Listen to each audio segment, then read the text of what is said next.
বাংলাদেশের মুক্তিযুদ্ধ ১৯৭১ এটার পিছনে দীর্ঘদিনের রাজনৈতিক সংগ্রামের ইতিহাস আছে। তবে আমি সরাসরি চলে আসছি ১৯৭০-এর যে নির্বাচন হলো, সেই নির্বাচনে বঙ্গবন্ধু শেখ মুজিবুর রহমানের নেতৃত্বে আওয়ামী লীগ পুরো পাকিস্তানের নির্বাচনে ১৬৯টি আসনের মধ্যে পূর্বাঞ্চলের ১৬৭টি প্রায় ৯৯.৯% আসন জয়লাভ করেন। এবং এটা সবারই প্রত্যাশা ছিল যে যেহেতু উনি বিজয়ী হয়েছেন, তার দল আওয়ামী লীগ সরকার গঠন করবে এবং তিনি পূর্ব পাকিস্তানের প্রধানমন্ত্রী হবেন। এবং এটা ঘোষণাও দেওয়া হয়েছিল যে মার্চ মাস ১৯৭১ তার ৩ তারিখে ঢাকায় জাতীয় সংসদে অধিবেশন বসবে। হঠাৎ করে মার্চ মাসের ১ তারিখ দুপুরবেলা পাকিস্তান রেডিও থেকে ঘোষণা করা হলো যে ৩ তারিখে যে অধিবেশন বসার কথা সেটা স্থগিত করা হয়েছে। এটা একটা চক্রান্তের অংশ। দীর্ঘদিন ধরেই আমাদের মনে একটা সন্দেহ ছিল, আশঙ্কা ছিল যে পাকিস্তানিরা হয়তো শেষ পর্যন্ত অধিবেশন বসতে দেবে না এবং বাঙালিদের হাতে পাকিস্তানের শাসনভার কখনোই হস্তান্তর করবে না। এই ঘোষণার ফলে বাঙালির মনের যে সন্দেহ, সেই সন্দেহটা আরও ব্যাপকভাবে জেগে উঠল এবং সমগ্র বাংলাদেশে মানুষ বিক্ষোভে ফেটে পড়ে, রাস্তায় রাস্তায় মিছিল বের হয়। এবং বঙ্গবন্ধু তখন ঢাকায় একটা প্রেস কনফারেন্স করছিলেন ওই সময়টা। তিনি প্রেস কনফারেন্স থেকে বেরিয়ে এসে ঘোষণা দিলেন যে পাকিস্তানের এই ধরনের অধ্যত্বপূর্ণ আচরণ এমনি ছেড়ে দেওয়া যাবে না। তিনি ২ তারিখে ঢাকায় এবং ৩ তারিখে সারা দেশে হরতাল অবরোধ কর্মসূচি ঘোষণা করলেন। আমি সে সময় পাকিস্তান সেনাবাহিনী থেকে ডেপুটেশনে ইপিআরে চাকরি করছিলাম। ইপিআর চট্টগ্রাম সেক্টর, একটা বিশাল সেক্টর, সেই সেক্টরের অ্যাডজুটেন্টের দায়িত্ব পালন করছিলাম। অ্যাডজুটেন্টের দায়িত্ব পালন করায় আমার অনেকগুলো সুবিধা ছিল। আমি সব তথ্য জানতে পারতাম। সৈনিকদের উপর এক ধরনের নিয়ন্ত্রণ ছিল, যত সৈন্যই ছিল। এবং যেহেতু ইপিআরে তখন চট্টগ্রামে প্রায় ১৮০০ মতো সৈন্য ছিল, তার মধ্যে ১২ থেকে ১৩০০ ছিল বাঙালি সৈন্য আর ৪-৫০০ ছিল অবাঙালি সৈন্য। যখন বিক্ষোভ সমাবেশ সারা দেশে শুরু হলো, বঙ্গবন্ধু ঘোষণা দিলেন ২ তারিখ এবং ৩ তারিখের হরতালের, এবং তিনি এটাও বললেন ৭ তারিখে ঢাকার রেসকোর্স মাঠে, বর্তমানে যেটা সোহরাওয়ার্দী উদ্যান, সেখানে এক বিশাল জনসভায় তিনি পরবর্তী কর্মসূচির ঘোষণাগুলো দেবেন। পুরো পাকিস্তান মিলিয়েই তখন একটা অশান্ত পরিস্থিতি ছিল। আর পূর্বাঞ্চল তখন এতই উত্তপ্ত হয়ে উঠল যে পাকিস্তান সেনাবাহিনী যারা দায়িত্বে ছিল, মূলত যদিও ইয়াহিয়া খান প্রেসিডেন্ট ছিলেন, কিন্তু সে সময় এক ধরনের মার্শাল ল ছিল, পাকিস্তানের সরকার তখন বিচলিত হয়ে পড়ল। যাই হোক, এই ঘোষণার পর ৩ তারিখে চট্টগ্রামে একটা ঘটনা ঘটে গেল। সেটা হলো চট্টগ্রামের ওয়্যারলেস কলোনি এলাকা দিয়ে বাঙালিদের একটা মিছিল, প্রতিবাদ মিছিল শহরের দিকে আসছিল। তো ওয়্যারলেস কলোনি এলাকাতেই তাদের উপরে আক্রমণ পরিচালনা করা হয়। এই আক্রমণটা করা, ওই এলাকাটা ছিল অবাঙালি অধ্যুষিত। ওরা সবাই রেলওয়ের এমপ্লয়ি এবং অবাঙালি। এখান থেকেই বাঙালিদের উপর আক্রমণটা পরিচালনা করা হয়। পরবর্তীতে আমি খবর নিয়ে জানতে পারলাম যে এই আক্রমণে প্রায় ১০০-র অধিক বাঙালিকে তারা হত্যা করেছে এবং ২০০-র মতো মানুষ আহত হয়েছে যারা এই মিছিলে ছিলেন। এটা একটা বড় ধরনের হত্যাকাণ্ড। আরও খবর নিয়ে জানতে পারলাম যে অ্যাকচুয়ালি ওয়্যারলেস কলোনির যে অবাঙালিদের বাড়িঘর, যেহেতু সেখানেও অবাঙালি প্রায় ৮০% বা বেশি হতে পারে, এদের বাড়িঘরে চট্টগ্রাম ক্যান্টনমেন্টে ছিল ২০ বেলুচ রেজিমেন্ট। ওরা সবাই অবাঙালি। এই ২০ বেলুচ রেজিমেন্টের কিছু সৈন্য বেসামরিক পোশাকে অবাঙালিদের বাড়িঘরে কয়েকদিন ধরেই থাকা শুরু করেছিল এবং তাদের সাথে ছিল সেনাবাহিনীর যে অস্ত্র, সেই অস্ত্র গোলাবারুদ। তখন আমি ভাবলাম যে সেনাবাহিনীর সৈনিকরা পাকিস্তানি অবাঙালিদের ঘরে সেনাবাহিনীর অস্ত্র যেটা সেই অস্ত্র গোলাবারুদ নিয়ে অবস্থান করতে হলে তার ব্যাটালিয়ন কমান্ডার নির্দেশ দিতে পারবে না, ব্যাটালিয়ন কমান্ডারের উপরে ব্রিগেড কমান্ডার উনিও দেবেন না, জিওসি তিনিও পারবেন না এই নির্দেশ। পাকিস্তানের সর্বোচ্চ পর্যায় থেকে নির্দেশ না পেলে সৈনিকরা বেসামরিক পোশাকে বেসামরিক লোকজনের সাথে থেকে বাঙালিদের উপরে গুলিবর্ষণ করতে পারে না। তখন আমি চিন্তিত হয়ে পড়লাম, বুঝলাম যে এটা তারা একটা বড় ধরনের গণহত্যার প্রস্তুতি পর্বে আছে এবং ভবিষ্যতের একটা ইঙ্গিত এখান থেকে পাওয়া গেল। আমি সেই রাত্রেই চট্টগ্রাম আওয়ামী লীগের একজন বিশিষ্ট নেতা ডক্টর জাফর, যিনি আমার সাথে দীর্ঘদিন ধরে পরিচিত ছিলেন, আমি তাকে আমার বাসায় আসার জন্য অনুরোধ করলাম। তিনি আসলেন এবং আমি তাকে বললাম যে আজকের যে ঘটনাটা, যে হত্যাকাণ্ড, এত অধিক বাঙালিকে তারা হত্যা করেছে যেটা অতীতে কখনো আমরা শুনতে পারিনি, জানিও না। এবং এটা থেকে একটা বিষয় স্পষ্ট যে তারা আগামী দিনগুলোতে আরও কঠোর পদক্ষেপ নেবে এবং নির্বিচারে বাঙালিদেরকে হত্যা করবে। অর্থাৎ পাকিস্তানের মূল লক্ষ্যই হলো আমাদের যে স্বাধিকারের আন্দোলন ছিল, সেই আন্দোলনকে তারা চিরতরে নস্যাৎ করে দেবে, যেন আগামী 100 বছরেও আর কোনো বাঙালি কোনো দিন স্বাধিকার নিয়ে কথা তুলতে না পারে। আমি জাফর সাহেবকে বললাম যে দেখুন, আমি আমার ইপিআরে বাঙালি সৈন্যদের নিয়ে একটা যুদ্ধের প্রস্তুতি নেব পাকিস্তানিদের বিরুদ্ধে, কিন্তু আমার সাথে রাজনৈতিক সমর্থন লাগবে, জনগণকে সাথে লাগবে। কাজেই আপনি আওয়ামী লীগের নেতৃবৃন্দের সাথে আলাপ করে আমার সাথে একটা গোপন বৈঠকের ব্যবস্থা করেন। তো উনি আমাকে আশ্বাস দিলেন এবং একদিন পরে 5 তারিখ রাত্রে বৃহত্তর চট্টগ্রাম আওয়ামী লীগের সভাপতি আমার সিদ্দিকী সাহেবের বাসায় গভীর রাত্রি, প্রায় রাত্রি 12:30টার দিকে ডক্টর জাফর সাহেব আমাকে সেখানে নিয়ে গেলেন এবং আমি আমার সিদ্দিকী সাহেবের সাথে আলাপ করলাম। পরিস্থিতিতে তাকে বললাম, এর মধ্যে অনেক কিছু ঘটে গেছে। সেটা হলো সোয়াত নামের একটি জাহাজ 28শে ফেব্রুয়ারি চট্টগ্রামে এসে পৌঁছেছে বহির্নোঙরে এবং ওই দিন থেকেই পশ্চিম পাকিস্তান থেকে পাকিস্তানি সৈন্য, অবাঙালি সৈন্য 9 ডিভিশন এবং 16 ডিভিশন পাকিস্তানের, এই 2 ডিভিশন থেকে সৈন্য পাঠানো শুরু হয়ে গেল। ওরা পিএর বোয়িং বিমানে করে শ্রীলঙ্কা হয়ে ঢাকা আসতো, কারণ তখন ইন্ডিয়ার উপর দিয়ে পাকিস্তানের বিমান চলাচলে নিষেধাজ্ঞা ছিল। আমি আমার সিদ্দিকী সাহেবকে বুঝিয়ে বললাম যে পাকিস্তানরা একটা বড় ধরনের গণহত্যার দিকে যাচ্ছে, আমাদের প্রস্তুত থাকতে হবে। আমি আমার ইপিআরে যে বাঙালি সৈন্য আছে 12 থেকে 1300, তাদেরকে অর্গানাইজ করে চট্টগ্রাম শহর দখল করতে পারবো এবং বাইরে থেকে সৈন্যরা আসলে পরে চট্টগ্রাম বন্দর, বিমানবন্দর, ক্যান্টনমেন্ট সবই নিয়ন্ত্রণ নিতে পারবো। আপনি শুধু বঙ্গবন্ধুকে জানান যে আমি একটা প্রস্তুতি নিচ্ছি এবং তাকে আমি যখন পুরোপুরি প্রস্তুত হব তাকে আমি জানিয়ে দেব, যদি প্রয়োজন হয় তিনি যেন চট্টগ্রামে চলে আসতে পারেন, এখানে এসে সরকার গঠন করতে পারেন। এই ধরনের অনেক আলোচনা হয়েছে আমার সিদ্দিকীর সাথে। এর মধ্যে ইয়াহিয়া খান সম্ভবত 3 তারিখে একটা ঘোষণা দিলেন যে তিনি 10 তারিখ ঢাকা আসতে চান, সব দলের নেতাদের সাথে বৈঠকে বসে এই অচল অবস্থা সৃষ্টি করার কীভাবে সমাধান করা যায়। কিন্তু তাতে কাজ দিচ্ছিল না, অসহযোগ আন্দোলন বেগবান হচ্ছিল এবং বাংলাদেশের সর্বত্র মানুষের প্রতিবাদ মিছিল, বিক্ষোভ, পাকিস্তান সরকার কার্যত সেখানে অচল হয়ে পড়ে। 7 তারিখ বঙ্গবন্ধু সরোয়ার্দী উদ্যানে ভাষণ দেবেন, এরই মধ্যে ইয়াহিয়া খান আরেকটা চাল চাললেন।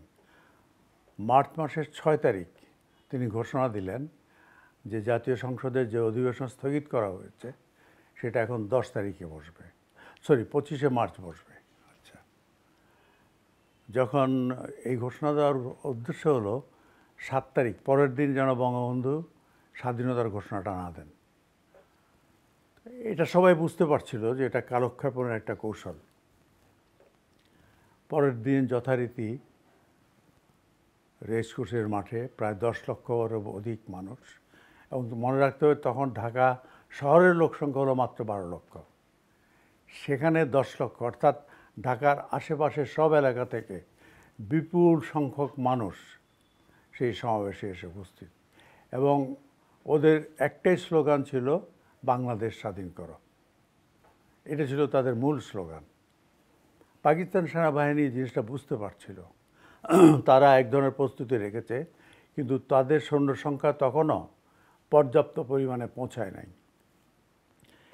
একদিকে ইয়া খান আলোচনার প্রস্তাব দিয়ে রাখছে বঙ্গবন্ধু যেন স্বাধীনতার ঘোষণা না দেন, সেজন্য 25শে মার্চের সংসদ বসার একটা বক্তব্য রেখে দিলেন, কিন্তু পশ্চিম পাকিস্তানদের সৈন্য আনা অব্যাহত থাকলো। প্রতিদিন এর বোয়িং বিমানে করে 10টা 15টা ফ্লাইট, কমপক্ষে 15টা ফ্লাইট, এক এক ফ্লাইটে 120 110 এরকম সৈন্য প্রতিদিন আসা শুরু হলো, এবং এটা অব্যাহত রাখছে।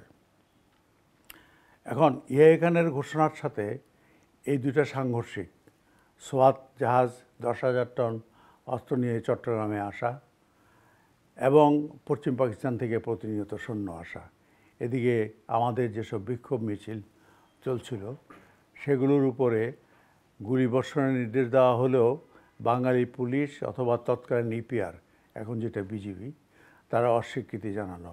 অর্থাৎ এক অর্থে সকল বাঙালি, সে সেনাবাহিনীতে হোক, ইপিআরে হোক, পুলিশ সার্ভিসে হোক, যেখানেই থাকুক, সকল বাঙালি তখন একাত্ম হয়ে গিয়েছিল। এবং এটা পাকিস্তানি শাসক চক্র বুঝতে পারছিল যে বাংলার জনগণকে তারা নিয়ন্ত্রণে রাখতে পারবে না। কার্যত বঙ্গবন্ধু শেখ মুজিবের নির্দেশেই বাংলাদেশ তখন চলছিল।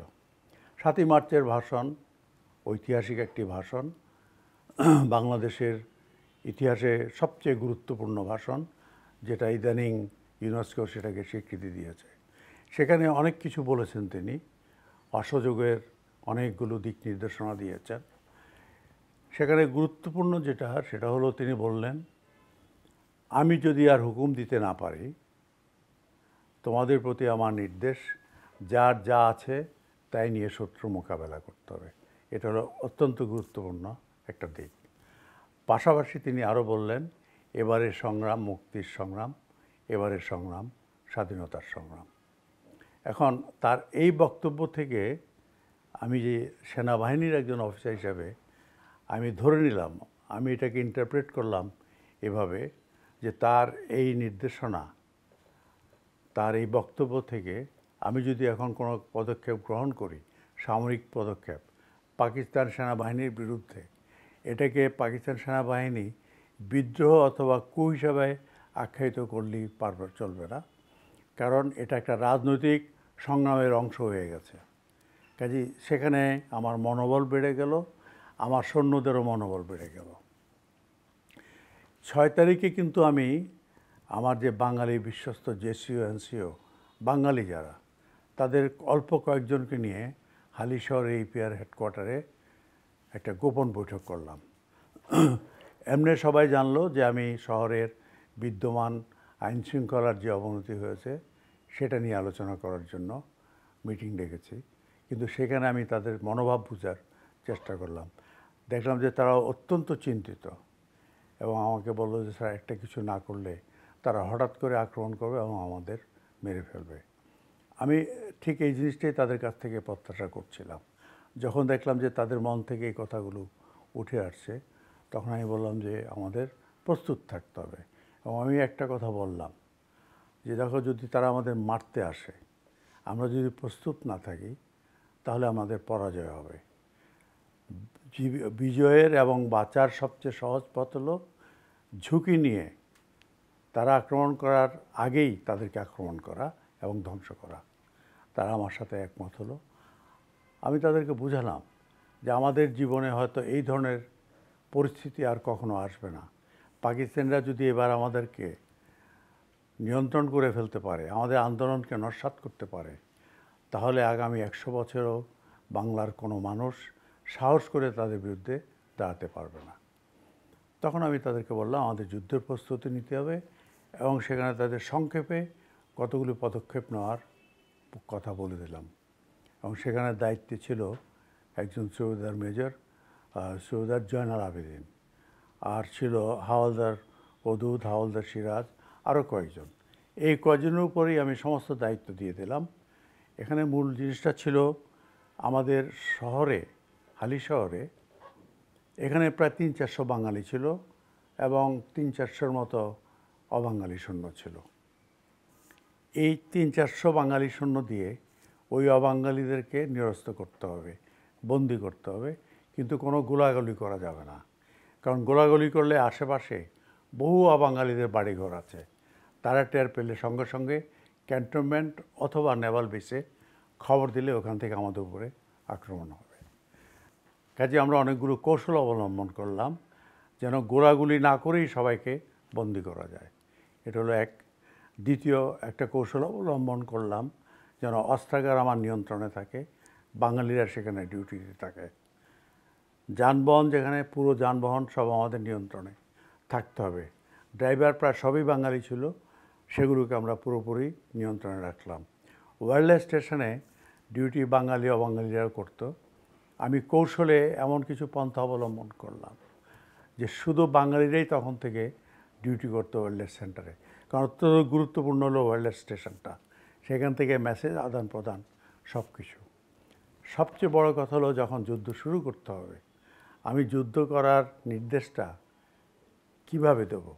আমি যদি বলি যুদ্ধ শুরু করো, ওয়্যারলেস নেটওয়ার্কে সারা পূর্ব পাকিস্তান, আজকের বাংলাদেশ, যত জায়গায় ইপিআরের ওয়্যারলেস নেট আছে ঢাকা সহ সবাই শুনতে পাবে, তখন আমাকে কাউন্টার করার জন্য সেনাবাহিনী নেমে পড়বে।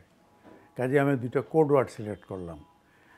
একটা কোড ওয়ার্ড ছিল arrange some wood for me, আমার জন্য কিছু কাঠের ব্যবস্থা করো। আরেকটি ছিল bring some wood for me, আমার জন্য কিছু কাঠ নিয়ে শহরে আসো। প্রথমটির অর্থ হলো অ্যারেঞ্জ সাম উড।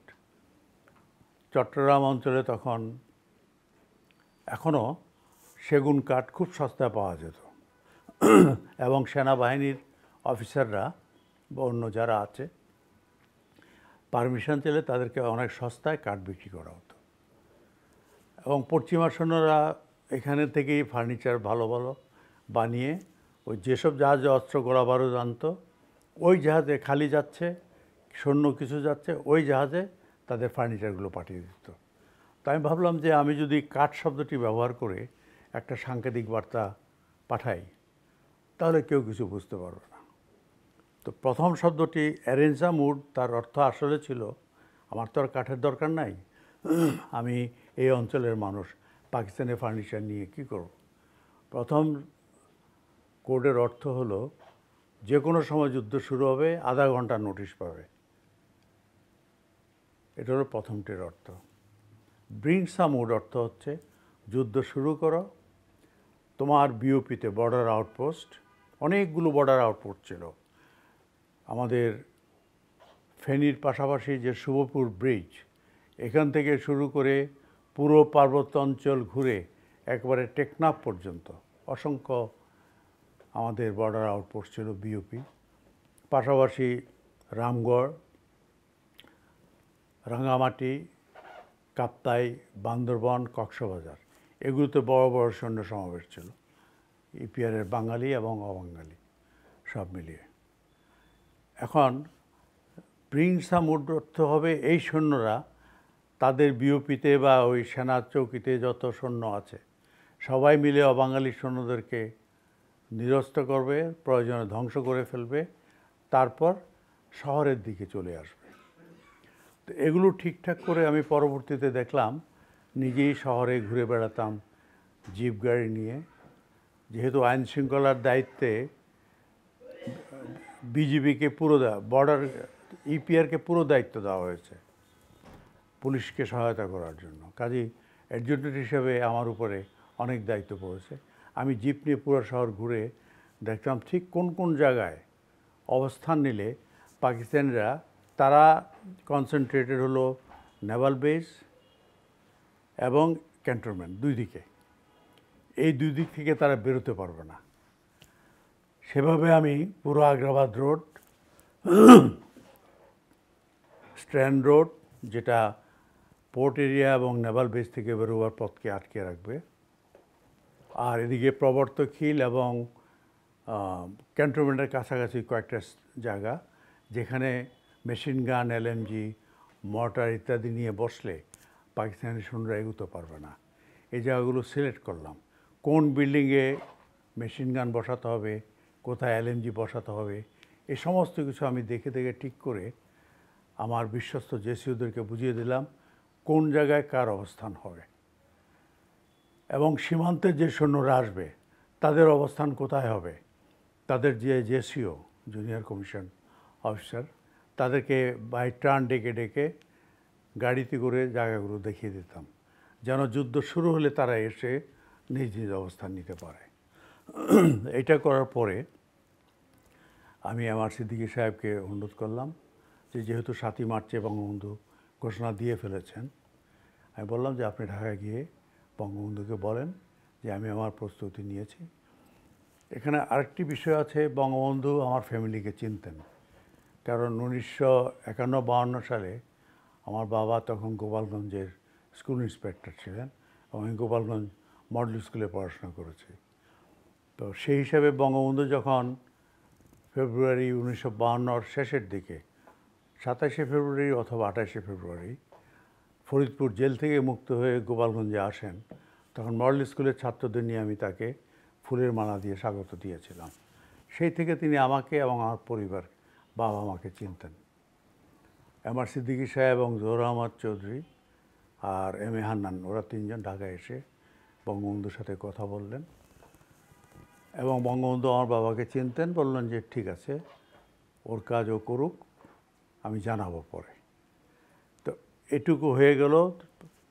নেতার সাথে যখন যোগাযোগ হলো আমার সিদ্দিকীর মাধ্যমে, তখন আমি অনেকটা নিশ্চিতভাবে আমার কর্মপন্থা নিয়ে এগিয়ে চললাম। তো রাজনৈতিক নেতৃবৃন্দের সাথে যখন যোগাযোগ হয়ে গেল, একটা আন্ডারস্ট্যান্ডিং হলো, তখন আমি বুঝতে পারলাম যে এখন আমার প্রয়োজন এখানে আর যেসব বাঙালি ইউনিট আছে তাদের সাথে আলাপ করা, তারাও যেন যুদ্ধে একসাথে নামে। সেই লক্ষ্যে 14 অথবা 15 তারিখের দিকে আমি জিয়াউর রহমান সাহেব, তিনি তখন 8 ইস্ট বেঙ্গলের সেকেন্ড ইন কমান্ড, তার একজন কমান্ডিং অফিসার আছেন কর্নেল জানজোয়া, তারপরে জিয়াউর রহমান, এবং সেই সাথে আছে major Shaukat, captain Khaliquzzaman, captain Oli, lieutenant Shamsur Mobin, এরা সবাই। আমি তখন জিয়াউর রহমান সাহেবের বাসায় গেলাম। এটা ছিল নাসিরাবাদ হাউজিং রোডে 3 নম্বর রোডে তার বাসায়। সন্ধ্যা ঠিক মাগরিবের নামাজের পরে তার সাথে বসলাম এরকম একটা ড্রয়িং রুমে বসে খুব আস্তে আস্তে কথা বললাম যে তারা যেহেতু সেনাবাহিনীতে, তাদের মুভমেন্ট রেস্ট্রিক্টেড, নির্দেশ না পেলে তারা বেরোতে পারছে না, কোথাও অবাধে ঘুরতে পারছে না। আমি ইপিআরে থাকায় এবং শহরের আইনশৃঙ্খলার দায়িত্বে সহযোগিতার দায়িত্ব পাওয়ায় আমার পক্ষে মুভমেন্ট অনেক সহজ ছিল। আমি যে কোনো সময় যে কোনো দিকে যেতে পারছি। আমি জিয়াউর রহমান সাহেবকে বললাম যে শহরের এবং বন্দরের অনেক খবর হয়তো আপনারা সঠিকভাবে পাচ্ছেন না। পুরো পরিস্থিতিটা হচ্ছে এই, সোয়াত জাহাজে অস্ত্র গোলাবারুদ নিয়ে আসছে, রাজনৈতিক নেতৃবৃন্দ চট্টগ্রামের এবং কেন্দ্র থেকেও হয়তো, পাশাপাশি আমরাও বলে দিয়েছি এই অস্ত্র গোলাবারুদ বাঙালিদের মারার জন্য, এটা খালাস করা যাবে না। কাজে বাঙালি শ্রমিকরা বলল আমরা এই অস্ত্র গোলাবারুদ খালাস করব না। জিয়াউর রহমান সাহেবকে আমি এটা বললাম যে এটা আমাদের জন্য একটা ভালো দিক যে জনগণ আমাদের সাথে আছে, আমরা জনগণের সাথে আছি। আমার সৈন্যর ব্যাপারে বললাম যে তারা সবাই যুদ্ধের জন্য প্রস্তুত আছে মানসিকভাবে, এবং আমি বললাম যে পাকিস্তানিরা যদি আমাদেরকে আগে আক্রমণ করে তাহলে আমরা পরাজিত হব।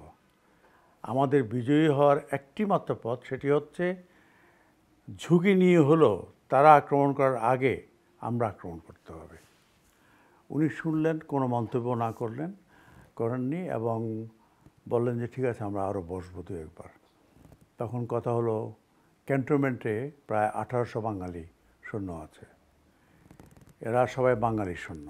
এখানে অনেকে আছে ইনস্ট্রাক্টর যারা ট্রেনিং দেয়, অনেকে আছে নিউ রিক্রুট যারা ট্রেনিং নিচ্ছে, অনেকে আছে যারা ট্রেনিং নেওয়া শেষ করছে, এখন বিভিন্ন ইউনিটে তাদের পোস্টিং হবে, তারা চলে যাবে।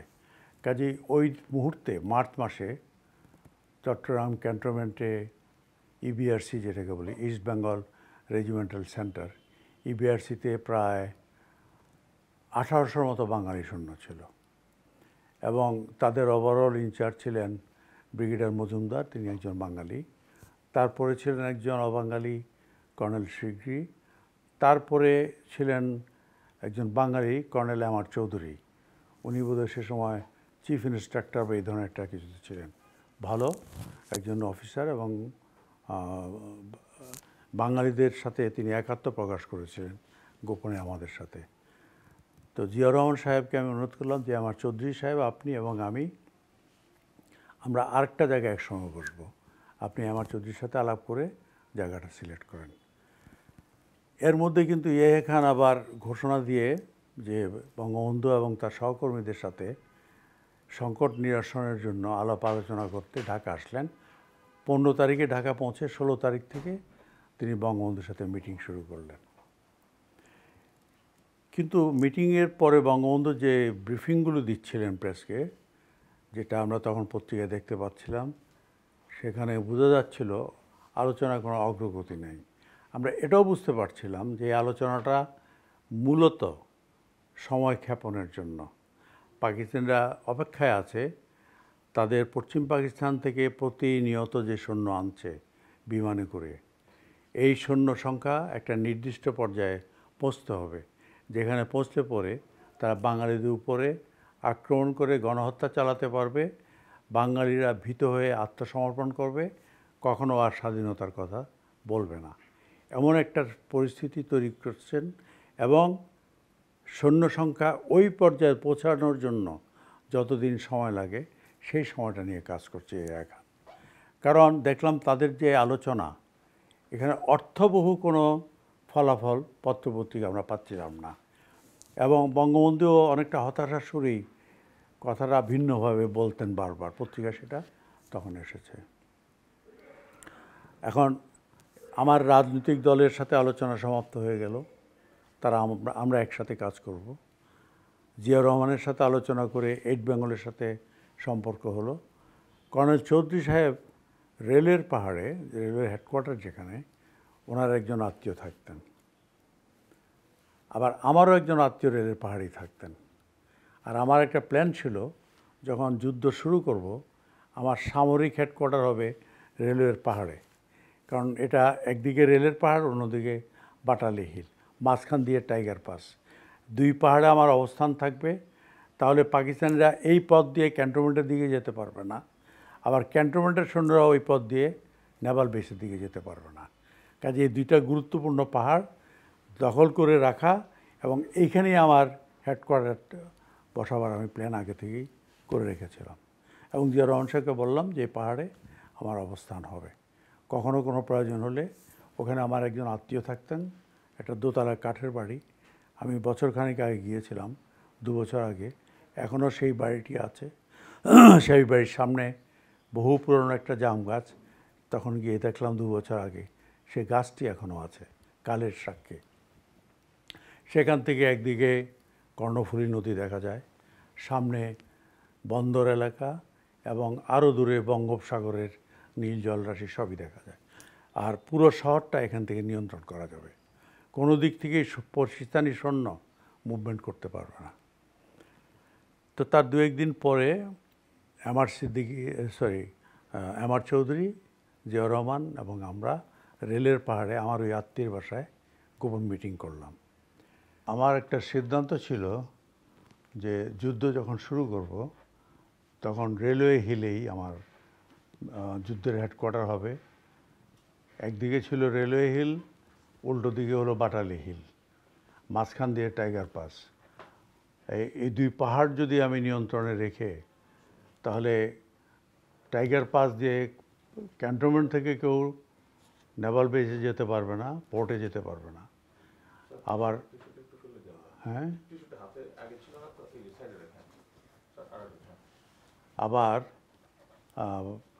নেভাল বেস এবং পোর্ট এলাকা থেকে কারো পক্ষেই টাইগার পাসের ভেতর দিয়ে ক্যান্টনমেন্টে যাওয়া সম্ভব হবে না। এই জন্য আমি চেয়েছিলাম এখানে সৈন্য রেখে এখানেই আমার হেডকোয়ার্টার করা, এবং পরবর্তী আমরা সেটাই করেছিলাম। যাই হোক, রেলের পাহাড়ে জিয়াউর রহমান সাহেব, আমার চৌধুরী এবং আমি 2বার বা 3বার মিটিং করলাম আমার ওই আত্মীয়ের বাসায়। এটা একটা কাঠের বাংলো, দোতলা, পাহাড়ের তার পাশে একটা জাম গাছ। বছর 2 আগে গিয়ে দেখলাম 2টো বিল্ডিং এবং সেই জাম গাছটি এখনও আছে কালের সাক্ষী। এবং সেখান থেকে বাম দিকে কর্ণফুলী নদী দেখা যাচ্ছে, দূরে পোর্ট এলাকা, এবং আরও দূরে বঙ্গোপসাগরের নীল জলরাশির একটা আভা দেখা যাচ্ছে। ওনাদের সাথে আলোচনা করে আমি বললাম যে স্যার, আমি তো শহর দখল করতে পারবো, আমার যে সৈন্য আছে। অবশিষ্ট সৈন্যরা যখন রামগড়, রাঙামাটি, কাপ্তাই, বান্দরবন, কক্সবাজার এলাকা থেকে চলে আসবে, তখন আমার প্রায় 15 থেকে 1600 সৈন্য হবে। সেই সাথে যদি আপনারা ক্যান্টনমেন্টটা দখল করে ফেলেন, তাহলে আমরা সম্মিলিতভাবে পোর্ট এবং নেভাল বেস আক্রমণ করে দখল করতে পারবো, ক্যান্টনমেন্ট আপনারা নিয়ন্ত্রণ নিতে পারবেন। তো ওরা আমাদের পরিকল্পনাটা শুনলেন, এবং আমি বললাম যে আমার সাথে রাজনৈতিক দলের নেতৃবৃন্দের আলোচনা হয়েছে, এইটুকু কথা বললাম তাদের সাথে।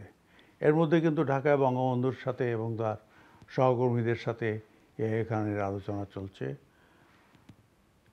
উত্তেজনা সারা দেশেই চলছে, অসহযোগ আন্দোলন চলছে। বঙ্গবন্ধুর নির্দেশে সকল কার্যক্রম পূর্বাঞ্চলে তার নির্দেশে চলছে, তার কথার বাইরে কোনো কিছুই হচ্ছে না। পাকিস্তানিদের শাসন কার্যত অচল। এমনি পরিস্থিতিতে সম্ভবত 20 তারিখের দিকে ভুট্টো ঢাকায় আসলেন, এবং 21 তারিখের দিকে ভুট্টো বঙ্গবন্ধুর সাথে বৈঠকে বসলেন। পরবর্তীতে রাষ্ট্রপতি ভবন থেকে ইয়াহিয়া খানের একটা ঘোষণা আবার আসলো যে 25 তারিখের জন্য যে সংসদ অধিবেশন বসার কথা ছিল, সেটা আবারও স্থগিত হয়ে গেল অনির্দিষ্ট করার জন্য। তো বিষয়গুলো খুব ঘোলাটে হয়ে যাচ্ছে দিনের পর দিন। এদিকে সোয়াত থেকে আমরা অস্ত্র নামাতে দিচ্ছি না, সেটা নিয়ে বেশ গোলমাল গেল। শেষ পর্যন্ত একটা সমঝোতা হলো আওয়ামী লীগের নেতৃবৃন্দ, শ্রমিক নেতৃবৃন্দ এবং পাকিস্তানি সেনাদের সাথে, যে ঠিক আছে, অস্ত্রগুলো নামাতে পারবা, পাশেই ট্রানজিট ক্যাম্প আছে, এম্বার্কেশন হেডকোয়ার্টার যেখানে, ওখানে নিয়ে রাখতে পারবা, কিন্তু এটা ক্যান্টনমেন্টে নেওয়া যাবে না। এইটুকু আন্ডারস্ট্যান্ডিংয়ে তারা পৌঁছলো শেষ পর্যন্ত। তারপরেও অস্ত্র নামাতে শ্রমিকরা আগ্রহী ছিল না, খুব স্লো ছিল পুরো বিষয়টা। এমনি করে 21, 22, 23 চলে গেল। 24 তারিখ, এর মধ্যে কিন্তু পাকিস্তানি অফিসাররা হেলিকপ্টারে চট্টগ্রাম আসা যাওয়া করছে, রংপুরে যাওয়া আসা করছে, যেখানে তখন মিলিটারি ক্যান্টনমেন্ট ছিল। কুমিল্লাতে ছিল একটা commando battalion plus brigade headquarter. এখানে ছিলেন একজন পশ্চিমা ব্রিগেডিয়ার ইকবাল শফি। সম্ভবত 24 তারিখ সকালবেলা চিটাং ক্যান্টনমেন্টের কর্নেল ফাতমি, 20 বালুচ রেজিমেন্টের, উনি সকালে কুমিল্লায় আসলেন এবং ওই দিনই বিকেলে ফিরে গেলেন। এখানে এসে ব্রিগেডিয়ার ইকবাল শফির সাথে গোপন পরামর্শ করলেন। ওই দিনই না, উনি তো আসলেন 23 তারিখ। 24 তারিখে চিটাগাংয়ে তৎকালীন পূর্ব পাকিস্তানের জিওসি মেজর খাদিম হোসেন রাজা আর মেজর জেনারেল মিঠা একটা হেলিকপ্টারে চিটাগাংয়ে আসলেন। এখানে এসে তারা মজুমদারের সাথে কিছু আলোচনা করলেন, করে বলেন যে ঢাকায় গাজীপুরের এখানে রাজেন্দ্রপুর, যেখানে আমাদের সেকেন্ড বেঙ্গল শফিউল্লাহ সাহেব যেটাতে ছিলেন, সেখানে কিছু একটা গোলমাল হয়েছিল 19শে মার্চ। জনগণ সৈন্যদের পাকিস্তানিদের ওখানে যেতে দেয় নাই এবং পাকিস্তানিরা সেখানে গুলি বর্ষণ করে বেশ কিছু বাঙালিকে টঙ্গীর পরের থেকে বিভিন্ন জায়গায় হত্যা করে, এমনকি গাজীপুর চৌরাস্তার ওখানেও বাঙালিদেরকে হত্যা করে। কাজে একটা উত্তেজনা সেখানে চলছিল এবং সেই উত্তেজনার জের ধরে সেকেন্ড বেঙ্গলের মধ্যে একটু উত্তেজনা ছিল। তারা এই ইস্যুটা দেখিয়ে মজুমদার সাহেবকে বলল যে আপনি আসেন, আপনাকে নিয়ে আমরা পরে সেকেন্ড বেঙ্গলে যাব, আপনি গিয়ে একটু বক্তব্য দিলে তারা হয়তো শান্ত হবে। আসলে কিন্তু তারা যে হেলিকপ্টারে গেলেন, এই হেলিকপ্টারতে নেমে তারা অফিসে গেলেন। এই ফাঁকে হেলিকপ্টারে আরেকজন ব্রিগেডিয়ার বসা ছিল পশ্চিমা। উনি আস্তে গোপনে নেমে সেখানে তার জন্য একটা জিপ রাখা ছিল, ওটা নিয়ে সরাসরি চলে গেলেন পোর্ট এলাকায় 24 তারিখে।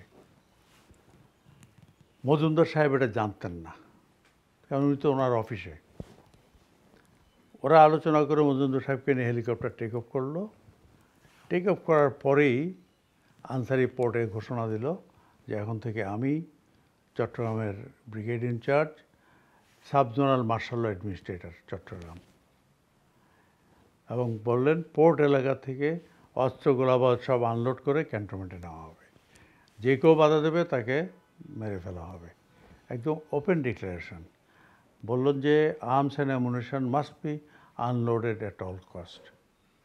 শ্রমিকরা প্রথমে বাধা দিল, সেখানে গুলি বর্ষণ করে তাদেরকে হত্যা করা হয়, অনেক শ্রমিককে মারা হয়। গোলাগুলির আওয়াজ শুরু হতে জনগণ বিক্ষিপ্তভাবে দিক ওদিকে দৌড়দৌড়ি শুরু করে, পালিয়ে যাওয়া শুরু করে। সে পর মানুষের উপরেও তারা নির্বিচারে গুলি বর্ষণ করে এবং ওই এলাকায় পোর্টের পাশের যেসব এলাকা, সেখানে সেদিন তারা বহু বাঙালিকে, নারী পুরুষ শিশু যাকেই পেরেছে মেশিন গান দিয়ে গুলি করে মেরে ফেলেছে। 24 তারিখ তখন বিকেলের দিকে আমার কাছে খবর আসলো, ওখানে আমাদের একটা ইপিআরের ফিল্ড সিকিউরিটি ইউনিট থাকে। ওরা বলে স্যার ওরা তো নির্বিচারে মানুষ মেরে চলছে। তখন আমি বুঝতে পারলাম, আমার একটা ধারণা হলো যে তারা যে গণহত্যা শুরু করে একটা পরিকল্পনা, সম্ভবত আজকে রাত্রে থেকে তারা সেই কাজটা শুরু করবে। আমি তখন ঠিক সন্ধ্যার সময়টা আমি সিদ্ধান্ত নিলাম যে আজকে যদি তারা শুরু করে বা কালকে সকালেও শুরু করে, আমাকে আক্রমণটা এখনই করতে হবে, আমি আর সময় পাবো না। তো আমি সঙ্গে সঙ্গে চলে আসলাম রেলের পাহাড়ে। এখানে কারণ আমার বাসার ফোনটা টেপ করে রাখতো, টেপ রেকর্ডিং হতো। আমি রেলের পাহাড়ে এসে আমার ওই আত্মীয়, উনি মিস্টার করিম, উনি ছিলেন chief chemist and metallurgist Bangladesh Pakistan রেলওয়ের চিটাং অঞ্চলে। তো ওনার বাসায় গেলাম, ওখান থেকে আমি ফোন করলাম হালি শহরে সুবেদার জেনারেল যিনি ডিউটিতে বলছিলাম, তাকে বললাম যে আপনি দুটো মেসেজ এখনই পাঠিয়ে দেন, arrange some wood for me, bring some wood for me. Message দুটো পাঠিয়ে আমি অপেক্ষায় বসে আছি ওই জাম গাছটার নিচে একটা চেয়ার নিয়ে। তো ভিতর থেকে আমার সেই আত্মীয়, আমার আপা, উনি একটু নাস্তা পাঠালেন। আমি টেনশনে তো আর নাস্তা খাওয়া যায় না, তবুও একটু চাটা হয়তো খেলাম। আমি বসে আছি যে সীমান্ত থেকে তারা আমাকে জানাবে আমার কোড মেসেজ পাওয়ার পরে কী অ্যাকশান নিয়েছে। আধা ঘন্টা সময় পার হয়ে গেছে। ওয়্যারলেসগুলো কিন্তু তখন কনস্ট্যান্ট অন থাকতো না সীমান্তের, আমার হেডকোয়ার্টার সবসময় অন থাকতো, ওরা আধা ঘন্টা পর পর অন করতো, করে কোনো মেসেজ থাকলে বা আমরা কোনো মেসেজ দিলে তারা তখন পেত। কাজেই তখন টাইমিং ছিল প্রত্যেক আধা ঘন্টা পর করার। কাজে আমি মেসেজ পাঠিয়ে ভাবলাম যে আধা ঘন্টা বা 1 ঘন্টা পরে সব সীমান্ত পোস্ট থেকে নিউজগুলো আসবে। আমি অপেক্ষায় আছি। এমন সময় রেলের হেডকোয়ার্টারের সামনে দিয়ে একটা বেবি ট্যাক্সি উপর দিকে আসলো এবং ওই আওয়াজটা শোনা যায়। উঁচু পাহাড়ে তো দূরত্ব ঘুরে গেলে অনেক, কিন্তু সরাসরি দূরত্ব খুব কম। আর তখন যানবাহন উত্তেজনার ফলে এবং আন্দোলনের ফলে সন্ধ্যার পরে মানুষ খুব একটা বেরোতো না। একমাত্র যারা ব্যারিকেড দিচ্ছে শহরের বিভিন্ন জায়গায় বা মিছিল করছে ওরা ছাড়া সাধারণ মানুষ ঘরেই চলে যেত সন্ধ্যার মধ্যে। একটা বেবি ট্যাক্সি আসছে, আমি বুঝতে পারছিলাম না কারা। বেবি ট্যাক্সি এসে ঠিক জাম গাছটার নিচে আমি যেখানে বসা ওখানে থামলো। আমি দেখলাম নামলেন জিয়াউর রহমান সাহেব এবং এমআর চৌধুরী সাহেব। তো এমআর চৌধুরী সাহেব বোধহয় একটা অ্যাক্সিডেন্টে হাতে আঘাত পেয়েছিলেন, এটা একটা স্লিংয়ে ঝুলানো ছিল। বসলেন, বললেন যে কি করছো তুমি? আমি বললাম আমি তো যুদ্ধ শুরুর নির্দেশ দিয়ে দিয়েছি। বললে কেন? আমরা দেখুন বন্দর এলাকায় এই ঘটনা ঘটেছে, নির্বিচার গুলি বর্ষণ করে বহু বাঙালিকে হত্যা করছে। এবং আমি হিসাব করলাম, বললাম যে 28শে ফেব্রুয়ারি থেকে আজ 24শে মার্চ প্রতিদিন 15টা ফ্লাইট, 14 থেকে 15টা ফ্লাইট, প্রতি ফ্লাইটে 100-150 সৈন্য। আপনারা হিসাব করেন কত সৈন্য এতদিনে তারা বাংলাদেশে নিয়ে আসছে। এই সৈন্য দিয়ে তারা যে কোনো মুহূর্তে এখন আক্রমণ শুরু করতে পারবে। এবং আক্রমণ তো দরকার শুধু ঢাকা আর চট্টগ্রাম, বাকিগুলি তারা পরেও করতে পারবে। কাজে আমার ধারণা তারা চট্টগ্রামে শুরু করবে, সাথে সাথে ঢাকায়ও শুরু করবে।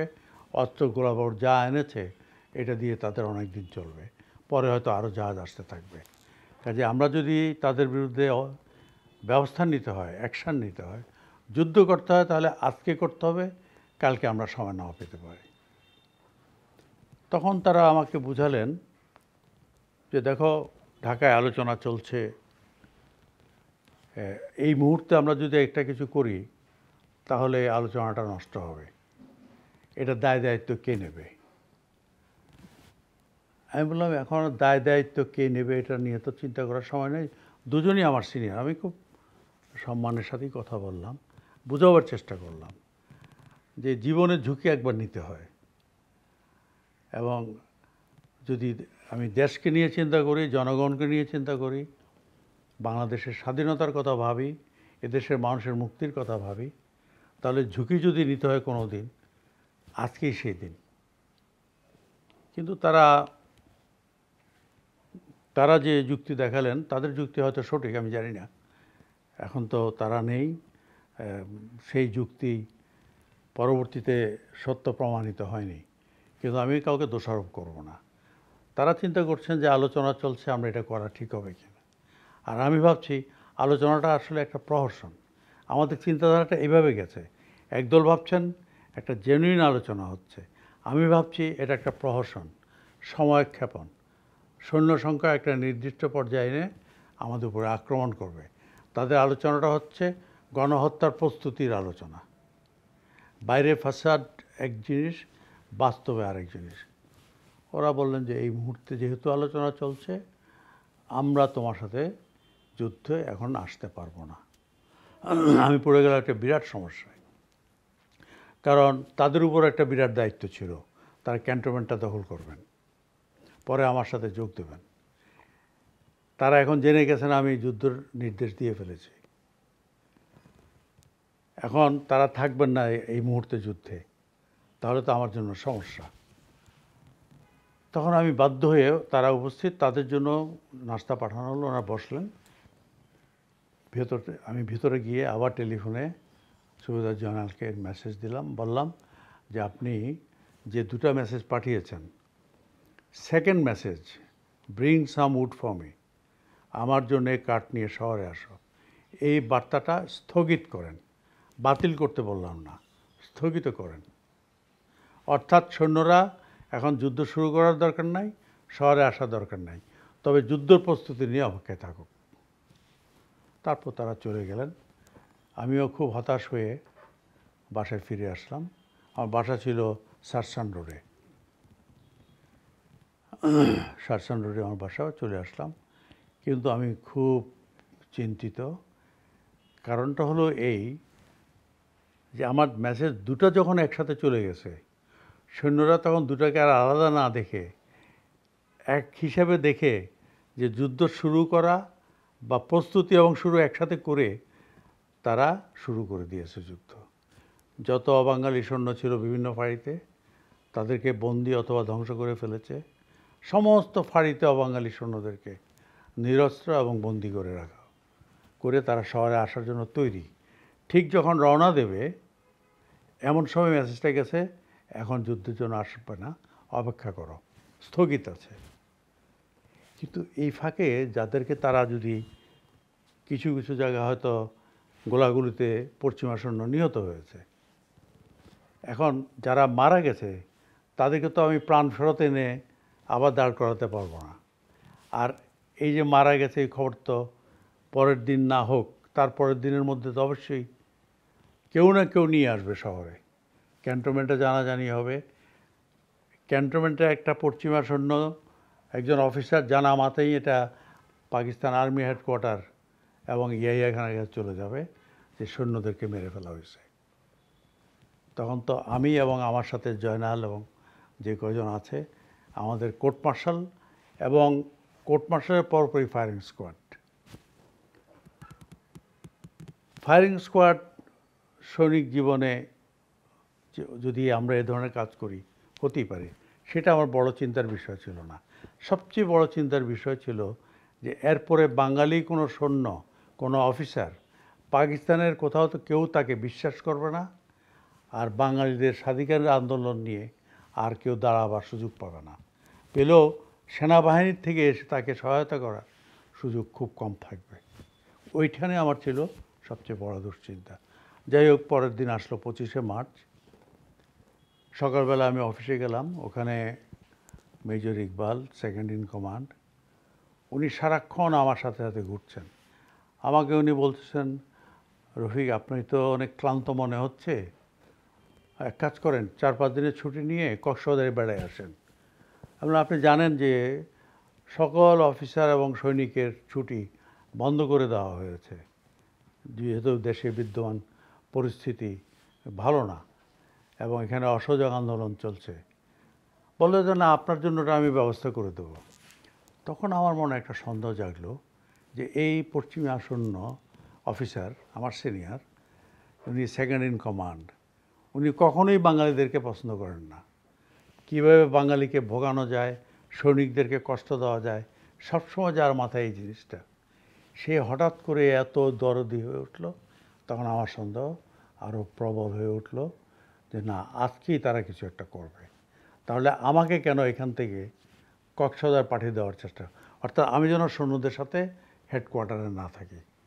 তাই বললাম না, আমি স্যার এখন যাব না, পরিস্থিতি ভালো না, ভালো হলে অবশ্যই আমি বাইরে যাওয়ার দরকারও আছে বলে ঠিক করলাম এবং চলে আসলাম বাসায়। 5টার দিকে, 4:30 থেকে 5টা, আমি সার্সন রোডের বাসায়, আমার সামনে একটা সুন্দর লন আছে, সেখানে বসছি। আমার সময় আমার এক বন্ধু ক্যাপ্টেন মুসলিম, পরে মেজর মুসলিম, সেও মুক্তিযোদ্ধা ভালো, আসলো। আমরা কথা বলছি, ওরা বুঝতে পারতেছে কিছু একটা ঘটছে, কিন্তু আমি তাকে কিছু বলি নাই। কিছুক্ষণ পর ডক্টর জাফর, যার মাধ্যমে প্রতিনিয়ত আমার আওয়ামী লীগের নেতৃবৃন্দের সাথে যোগাযোগ ছিল, ডক্টর জাফর আসলেন। আমি তাকে জিজ্ঞাসা করলাম ঢাকা থেকে সর্বশেষ কোনো খবর পেয়েছেন কি না।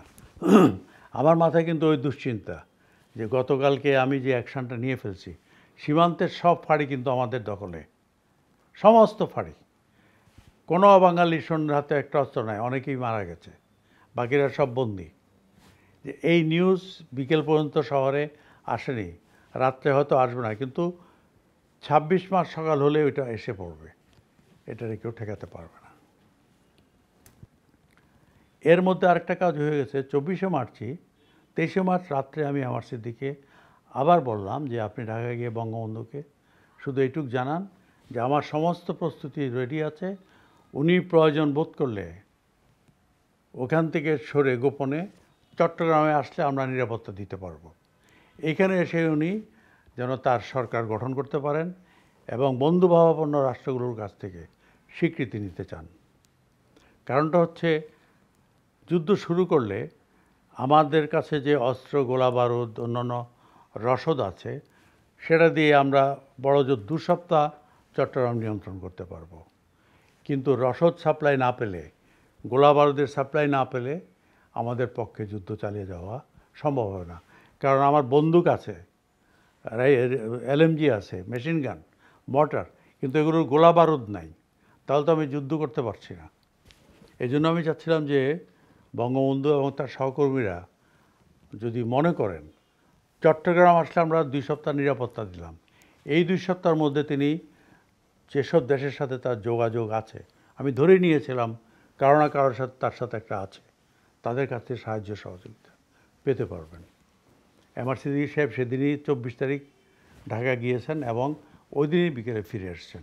এসে আমাকে মেসেজ দিয়েছেন যে বঙ্গবন্ধুকে সব জানানো হয়েছে, যে আপনার সব প্রস্তুতি আছে।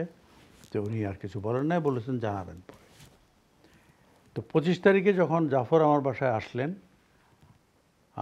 আমি বললাম আপনারা একটা কাজ করেন, শহরে গিয়ে আপনাদের অফিসে যান, সেখানে গিয়ে ঢাকা থেকে খবর নেওয়ার চেষ্টা করেন যে বাস্তবে কি হচ্ছে ঢাকায় এই মুহূর্তে, আলোচনার অবস্থাটা কি। আজকে রাতটা সবচেয়ে গুরুত্বপূর্ণ। আমি ওনাকে বললাম যে আজকে রাত কিন্তু এদেশের ইতিহাসের জন্য অত্যন্ত গুরুত্বপূর্ণ। আমি যে আগের রাতে সব করছি ওটা তখনও তাদেরকে বলিনি। তো উনি চলে গেলেন, আমরা কিছুক্ষণ বাইরে বসলাম। আরও আমার হালিশহর হেডকোয়ার্টার থেকে বিভিন্ন জায়গা থেকে কিছু মেসেজ আসছে, সেগুলো শুনছি। আমি খুবই চিন্তিত এবং খুবই টেনশনে আছি। রাত্রি 8:30টার দিকে আমি ঘরের ভিতরে ঢুকলাম খাওয়ার জন্য। মুসলিম ছিল আমার সাথে, মেজর। 8:30টার দিকে আমি শুধু খাওয়াটার মুখে নেব, আমি আর মুসলিম। এমন সময় একটা ভক্সওয়াগনের আওয়াজ। ভক্সওয়াগন থেকে 2জন ব্যক্তি নামলেন। ভক্সওয়াগনটা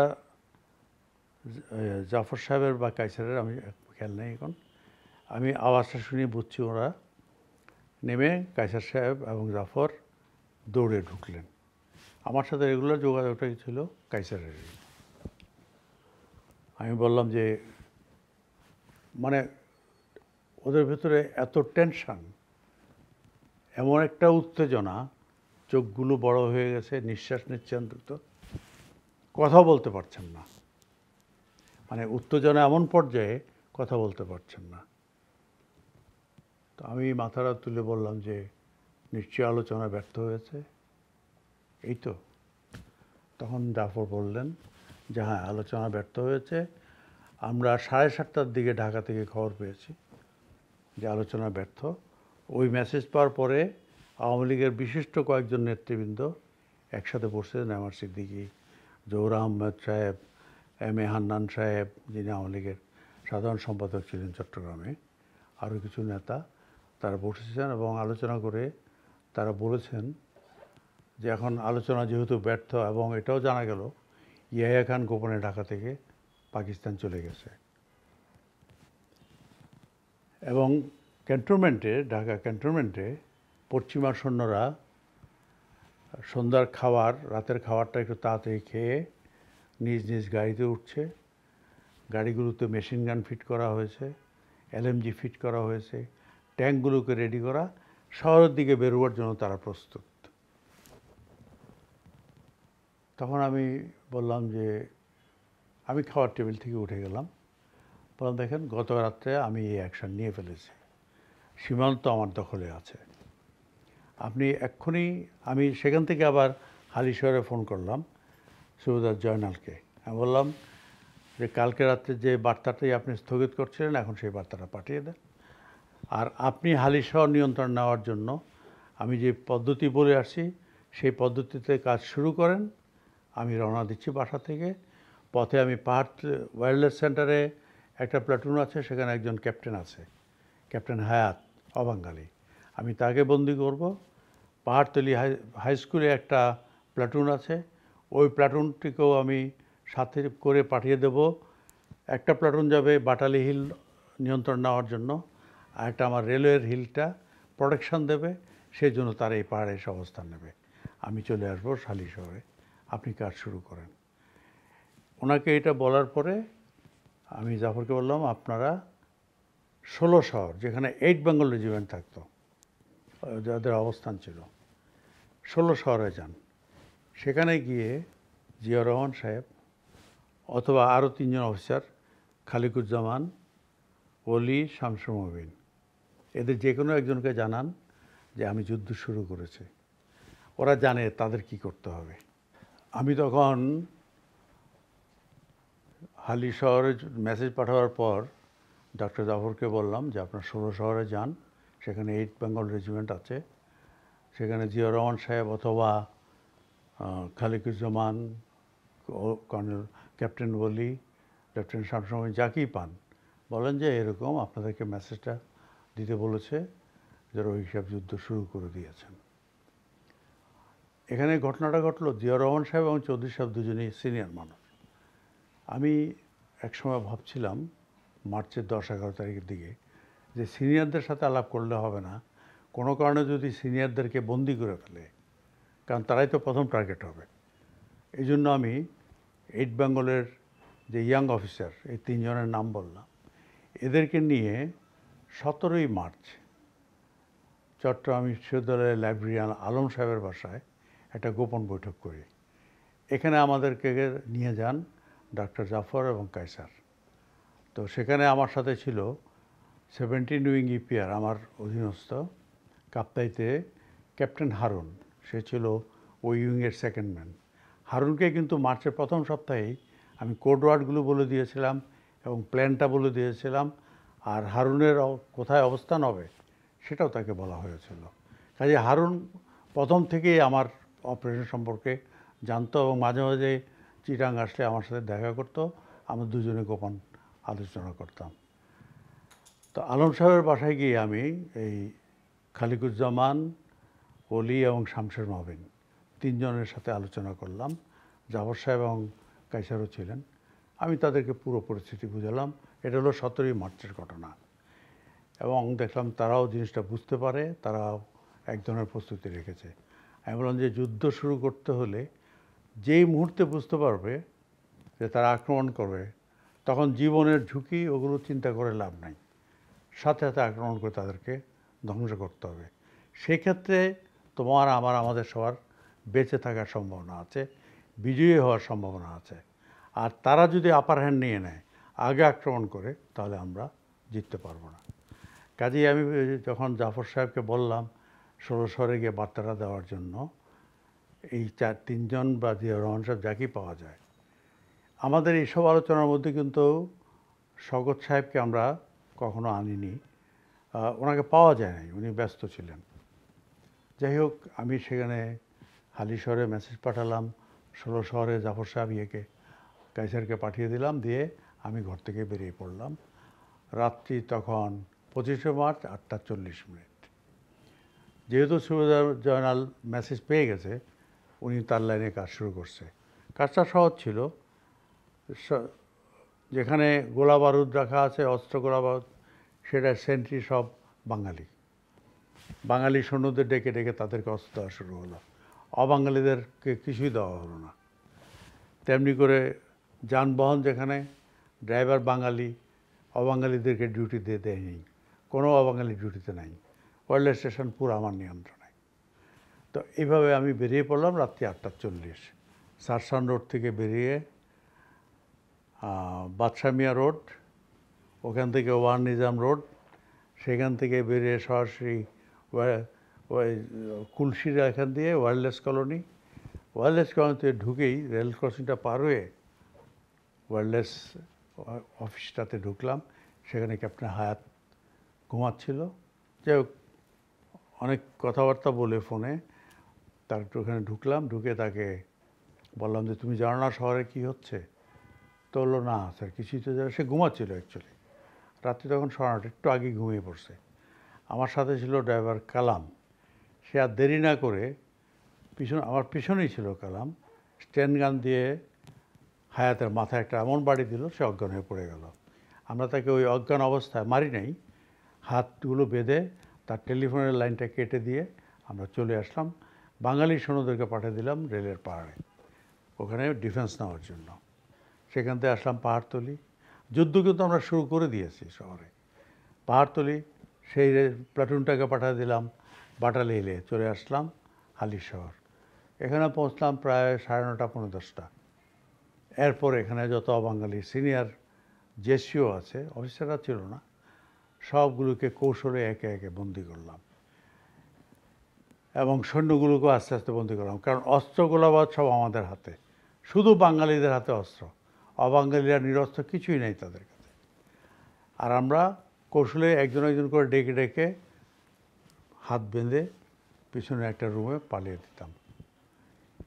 এভাবে প্রায় 1.5 ঘন্টার মধ্যেই সব কাজ শেষ করে আমি রাত 11:30টায় হালিশহর ছেড়ে চলে আসলাম রেলের পাহাড়ে, অবস্থান নিয়ে নিলাম এবং আমি এখন অপেক্ষায় আছি সীমান্ত থেকে আমার সৈন্যরা আসবে। আমি অপেক্ষায় আছি 8 বেঙ্গল রেজিমেন্ট। আমাদের আন্ডারস্ট্যান্ডিং ছিল যুদ্ধ শুরু হওয়ার পরে 8 বেঙ্গল রেজিমেন্ট যাবে ইবিআরসিতে, ইস্ট বেঙ্গল রেজিমেন্টাল সেন্টার, যেটা চট্টগ্রাম ক্যান্টনমেন্টে। সেখানে 1800 মতো বাঙালি সৈনিক, একটা বেলুচ রেজিমেন্ট 20th বেলুচ, যেটার কমান্ডিং অফিসার কর্নেল ফাতমি। আমি জিয়া রহমান সাহেবকে যেটা বলেছিলাম এবং কর্নেল চৌধুরীকে, যে জিয়া রহমান সাহেবের সৈন্যরা বেলুচ রেজিমেন্টের পার্শ্ববর্তী পাহাড়গুলো এলাকা থেকে রাতের বেলা ডিফেন্স পজিশন নেবে, নিয়ে বেলুচ রেজিমেন্টের উপরে গোলাবারুদ নিক্ষেপ করা শুরু করবে। করলে ওরা আত্মরক্ষার্থে ডিফেন্সে চলে যাবে। ডিফেন্সে গেলে বেঙ্গল রেজিমেন্টে ইবিআরসিতে যে বাঙালি সৈন্য আছে 1800, তারা একটা সুযোগ পাবে। ওই সুযোগে তারা অস্ত্র নিয়ে বেরিয়ে বেলুচ রেজিমেন্টকে আক্রমণ করবে। কারণ 1800 বাঙালির মধ্যে যদি 1000 বাঙালি সৈন্য একসাথে হয়ে বেলুচের উপরে আক্রমণ করে, আর জিয়াউর রহমান সাহেবের 8 বেঙ্গলের 200-র মতো সৈন্য তারাও এদিকে সাপোর্ট দেয়, তাহলে বেলুচ রেজিমেন্ট ধ্বংস হয়ে যাবে। খুব সহজ, এটা কঠিন বিষয় না। তো আমি এই কাজগুলোর জন্য অপেক্ষায় আছি। ক্যাপ্টেন হারুন আমার মেসেজ পেয়ে গেছে, পেয়ে রাত্রি 3টা-4টার দিকে কাপ্তাই থেকে তার সৈন্যদের নিয়ে শহরের দিকে রওনা দিয়েছে। রামগড় এলাকার যে সৈন্যরা, তারাও প্রস্তুত শহরের দিকে আসার জন্য।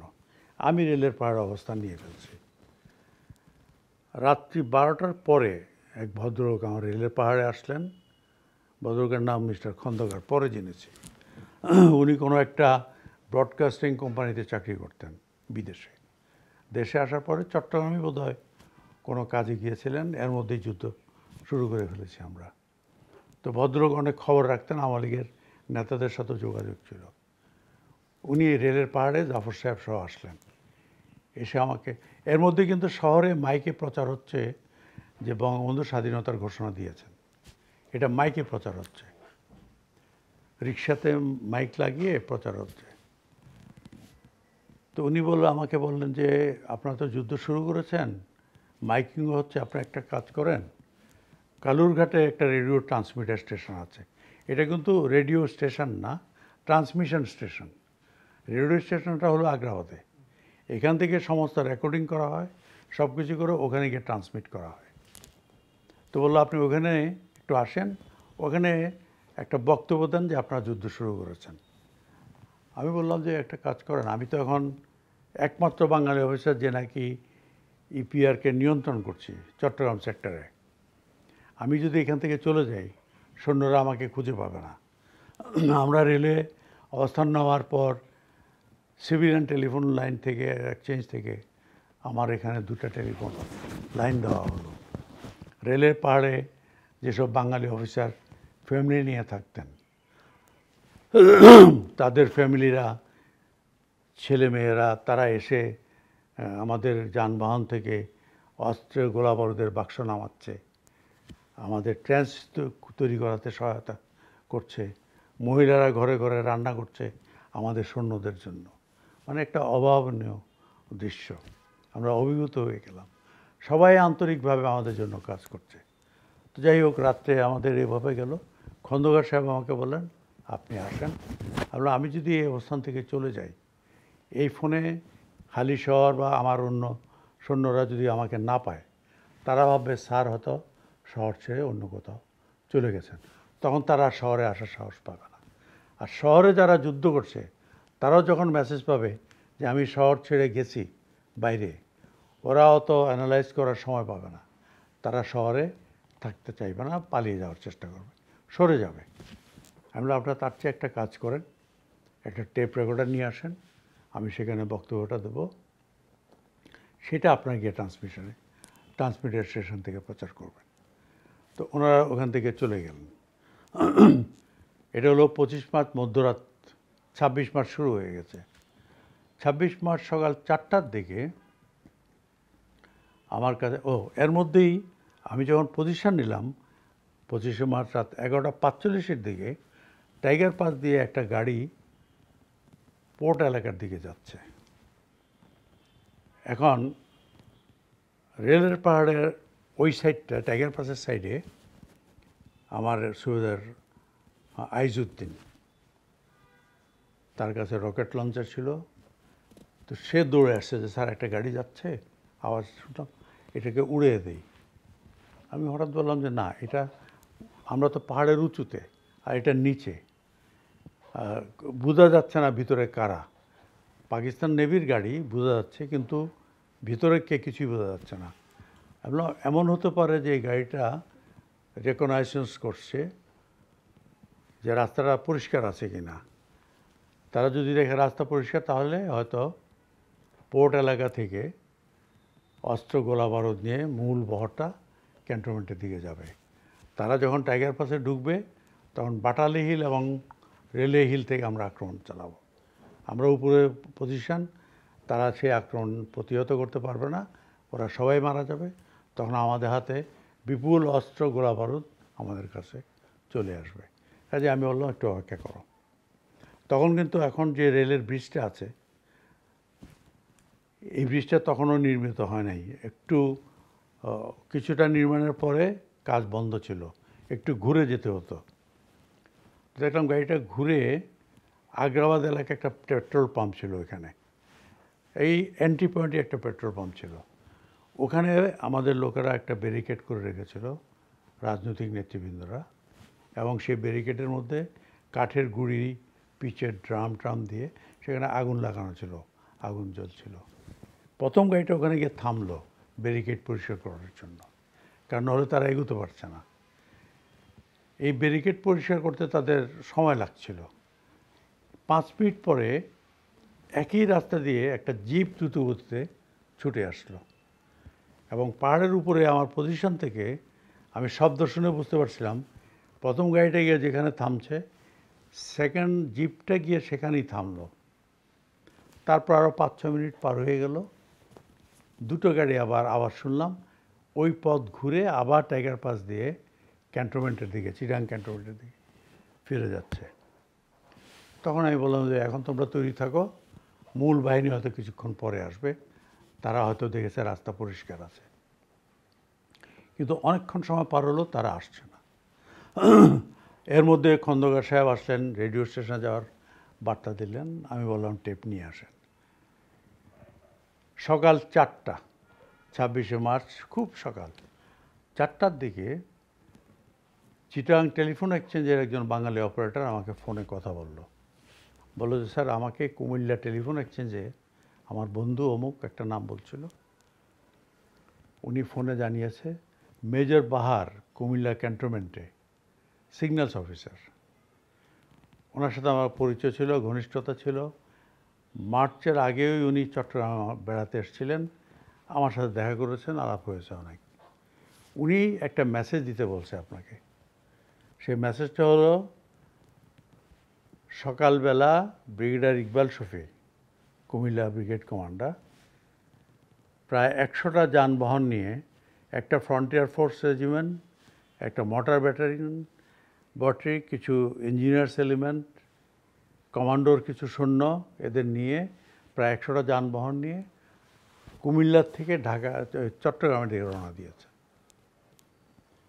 এটা মেসেজটা পেলাম সকাল 4টার দিকে টেলিফোনে। মেজর বাহার মেসেজটা পাঠিয়েছেন। মেসেজ পাওয়ার পরে আমার 2টা কোম্পানি স্ট্যান্ড বাই রেখেছিলাম হালি শহরে, যে কোনো ইমার্জেন্সি হলে যেন এই 2 কোম্পানি দিয়ে কাজ করতে পারি। তখন সেখান থেকে সুবেদার মুসা, আমি তাকে বললাম যে আপনি আপনার ফোর্সটাকে রেডি করেন, ওরা কুমিল্লা থেকে একটা ব্রিগেড এগিয়ে আসতেছে, ব্রিগেডিয়ার ইকবাল শফির নেতৃত্বে 53 ব্রিগেড, যে আপনাকে এটা অ্যাম্বুশ করতে হবে।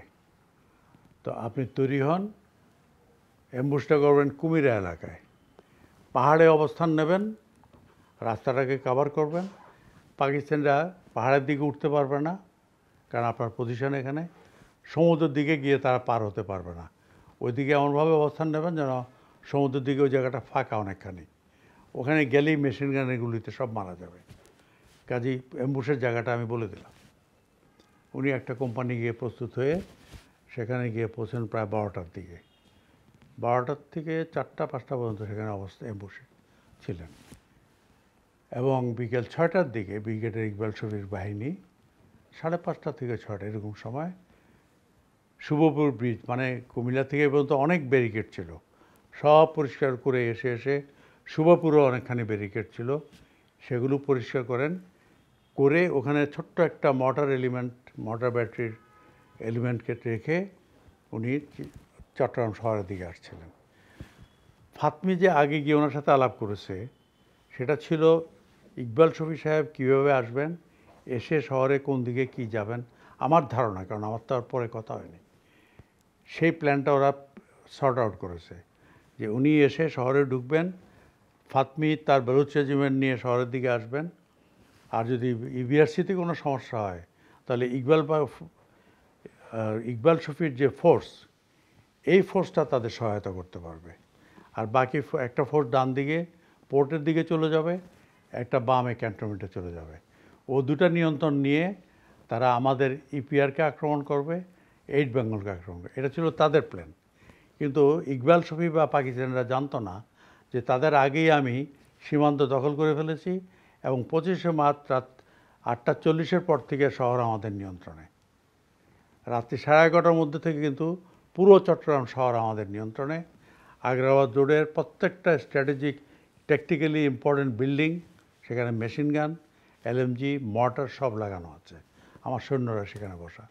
আমি এখন অপেক্ষায় যে জিয়াউর রহমান সাহেব এবং তার সৈন্যরা ক্যান্টনমেন্টে গিয়ে আক্রমণ করবে, তাদেরকে নিরস্ত বা ধ্বংস করবে, তারপরে ইবিআরসির বাঙালি সব সৈন্য নিয়ে আমাদের সাথে যুদ্ধে যোগ দিয়ে আমরা পোর্ট নেভাল বেস দখল করে ফেলব।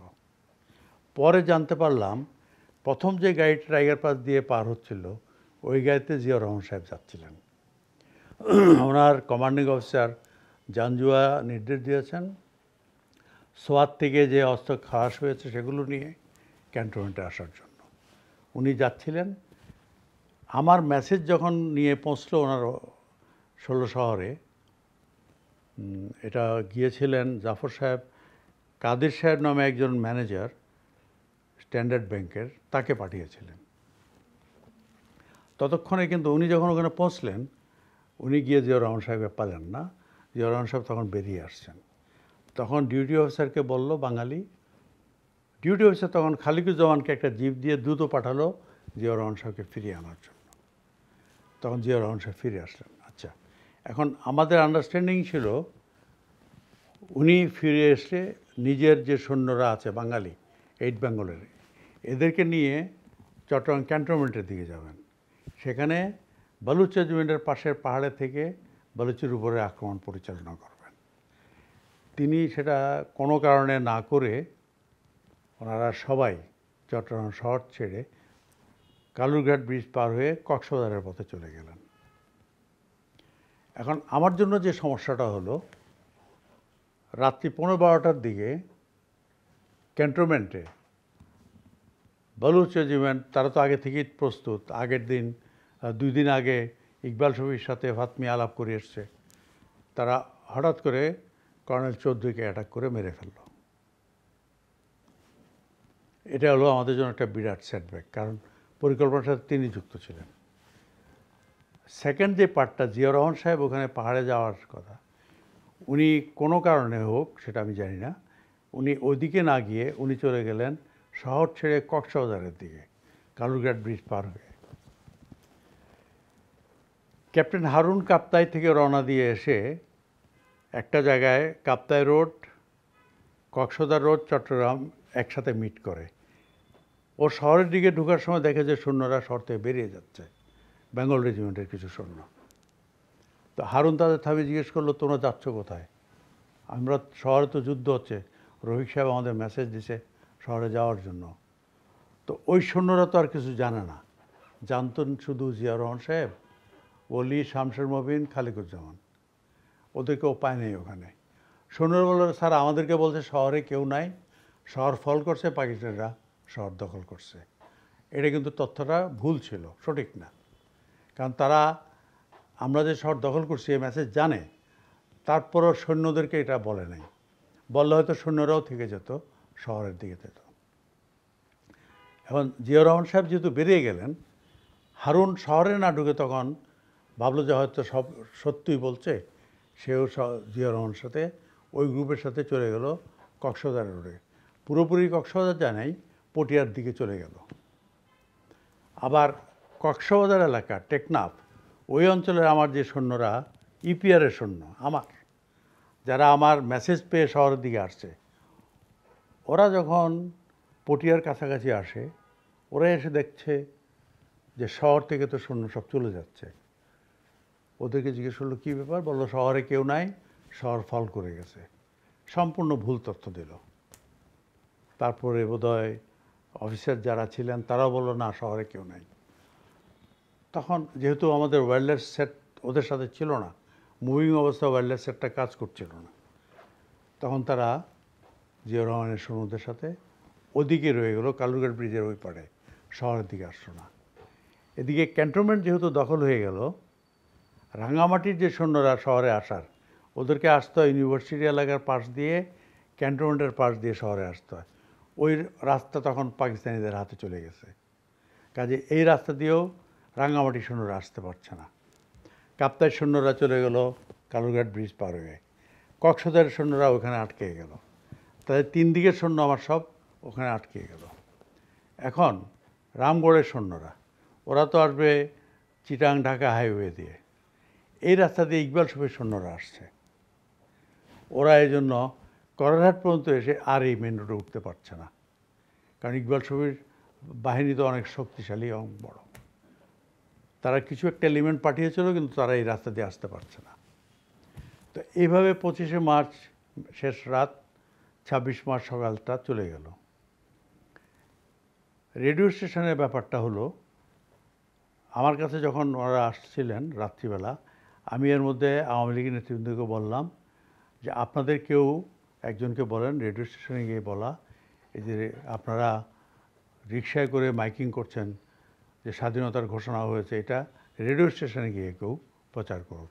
তখন 26শে মার্চ দুপুর 2:30 থেকে 2:40 এই সময়ের মধ্যে হান্নান সাহেব, আওয়ামী লীগের সাধারণ সম্পাদক, কালুরঘাট ট্রান্সমিটার স্টেশনে গিয়ে উনি রেডিওতে বললেন যে বাংলাদেশে বঙ্গবন্ধু স্বাধীনতার ঘোষণা দিয়েছেন। এখন ব্যাপারটা হলো, যুদ্ধের ওই উত্তেজনাকর পরিস্থিতিতে মানুষ কিন্তু চট্টগ্রাম রেডিও শোনার জন্য বসে নাই। মানুষ শুনতেছে ঢাকা থেকে রেডিও কী বলে, পাকিস্তান রেডিও কী বলে, অথবা বিদেশি রেডিও কী বলে। কাজেই চট্টগ্রাম রেডিও কেউ টিউন ইন করার খুবই কম লোক ছিল। আর ওই সময়টা মূলত ছিল কিছু গান বাজনার অনুষ্ঠান, কাজে মানুষের আগ্রহ ছিল না অতটা। এখন 26 তারিখ থেকে কিন্তু আমাদের উপরে আক্রমণ শুরু হয়। আমাদের উল্টো দিকে ছিল নেভির একটা কমিউনিকেশন বেস, সেখান থেকে গোলাবর্ষণ শুরু হয় আমার রেলের পাহাড়ে, আবার বাটালি হিলের উপরও। এখানে কিছু কমান্ডো ছিল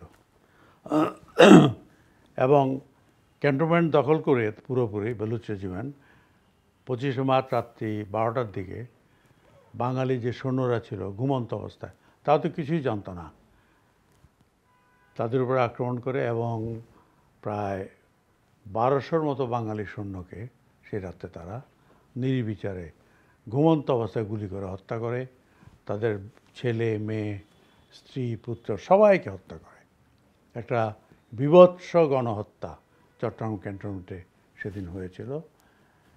কিন্তু 8 বেঙ্গল যদি সেদিকে যেত, তাহলে কিন্তু বেলুচ রেজিমেন্ট এখানে টিকতে পারতো না। যাই হোক, তারা চলে গেলেন। এখন 26শে মার্চ হান্নান সাহেবের ঘোষণা হয়ে গেল, আমাদের উপরে আক্রমণ পরিচালনা হচ্ছে। আমি জানি যে এখন আমি সৈন্য পাচ্ছি না সহসা, তবু আমি অপেক্ষায় আছি। আওয়ামী লীগের নেতৃবৃন্দকে বললাম, আপনারা কালুরঘাট পার হয়ে ওখানে যান, গিয়ে ইস্ট বেঙ্গলকে বলেন যে তারা ওদিকে থাকতে পারে, কারণ তারা আমার আন্ডারে না, কিন্তু আমার ইপিআরের যেসব সৈন্য আছে বাঙালি, ওদেরকে যেন তারা ছেড়ে দেয় আমার সাথে যোগ দেওয়ার জন্য। এই বার্তা নিয়ে গেলেন এম এ হান্নান, আরও ছাত্রলীগের কিছু নেতা, তারা ওখানে গেলেন, ওদেরকে বললেন, কিন্তু তারা আর আসতে পারলো না। কালুরঘাটের ওই পাড়েই তারা অবস্থান নিয়ে ফেললো। এভাবে 26শে মার্চ পুরোটা গেল, আমাদের উপরে আক্রমণ চাললো। সন্ধ্যাবেলা যখন ইকবাল শফি কুমির এলাকায় আসলেন, উনি কিন্তু ধারণাও করতে পারেন নাই যে এমন কিছু ঘটবে। উনি কুমিরা পর্যন্ত এসে গেছেন, উনি ভাবছেন আর মাত্র 10-12 মাইল, আধা ঘন্টার মধ্যে আমি শহরে প্রবেশ করব, প্রবেশ করে পুরো শহর নিয়ন্ত্রণ নিয়ে ফেলব। উনি বেশ ভালো মুডে ছিলেন, কিন্তু শহরে যে আমি এত কিছু করে ফেলছি উনি জানতে পারেন নাই। ঠিক 5টার পরপরই যখন কুমিরার ওই জায়গাটাতে পৌঁছে গেল, তখন সুবেদার মুসার বাহিনী প্রায় 100-150 লোক ছিল শূন্য, machine gun, LMG, mortar, rocket launcher দিয়ে ব্যাপক আক্রমণ পরিচালনা করে। এবং সেই আক্রমণে আমরা পরে জেনেছি তাদের অনেকগুলো গাড়ি ধ্বংস হয়। ফ্রন্টিয়ার ফোর্স রেজিমেন্টের সিও, কমান্ডিং অফিসার, একজন লেফটেন্যান্ট কর্নেল, 2 জন মেজর, কয়েকজন ক্যাপ্টেন, লেফটেন্যান্ট, সুবেদার সহ 70 জন সেখানে, 70 জনকে আমরা সেখানে ধ্বংস করতে সক্ষম হই। পরে শুনেছি তাদেরকে ওখানে যে টিউবারকিউলোসিস হাসপাতাল, ওই হাসপাতালের প্রাঙ্গণে তাদেরকে সব দাফন করা হয়েছে। এখনও বোধহয় সেগুলো আছে সেখানে। তো এটা ইকবাল শফির একটা বিরাট বিপর্যয়। উনি কোনো মতে গাড়ি থেকে লাফ দিয়ে নেমে পাহাড়ের এক ফাঁকে ঢুকে গেলেন, নিকটবর্তী পাহাড়, কিন্তু তারা শহরে সেদিন ঢুকতে পারে নাই। ওখানে তারা অ্যাম্বুশে পড়ে আটকে রইলেন পরের দিন, তারপরের দিন 28 তারিখ পর্যন্ত সেখানে আটকে রইলেন।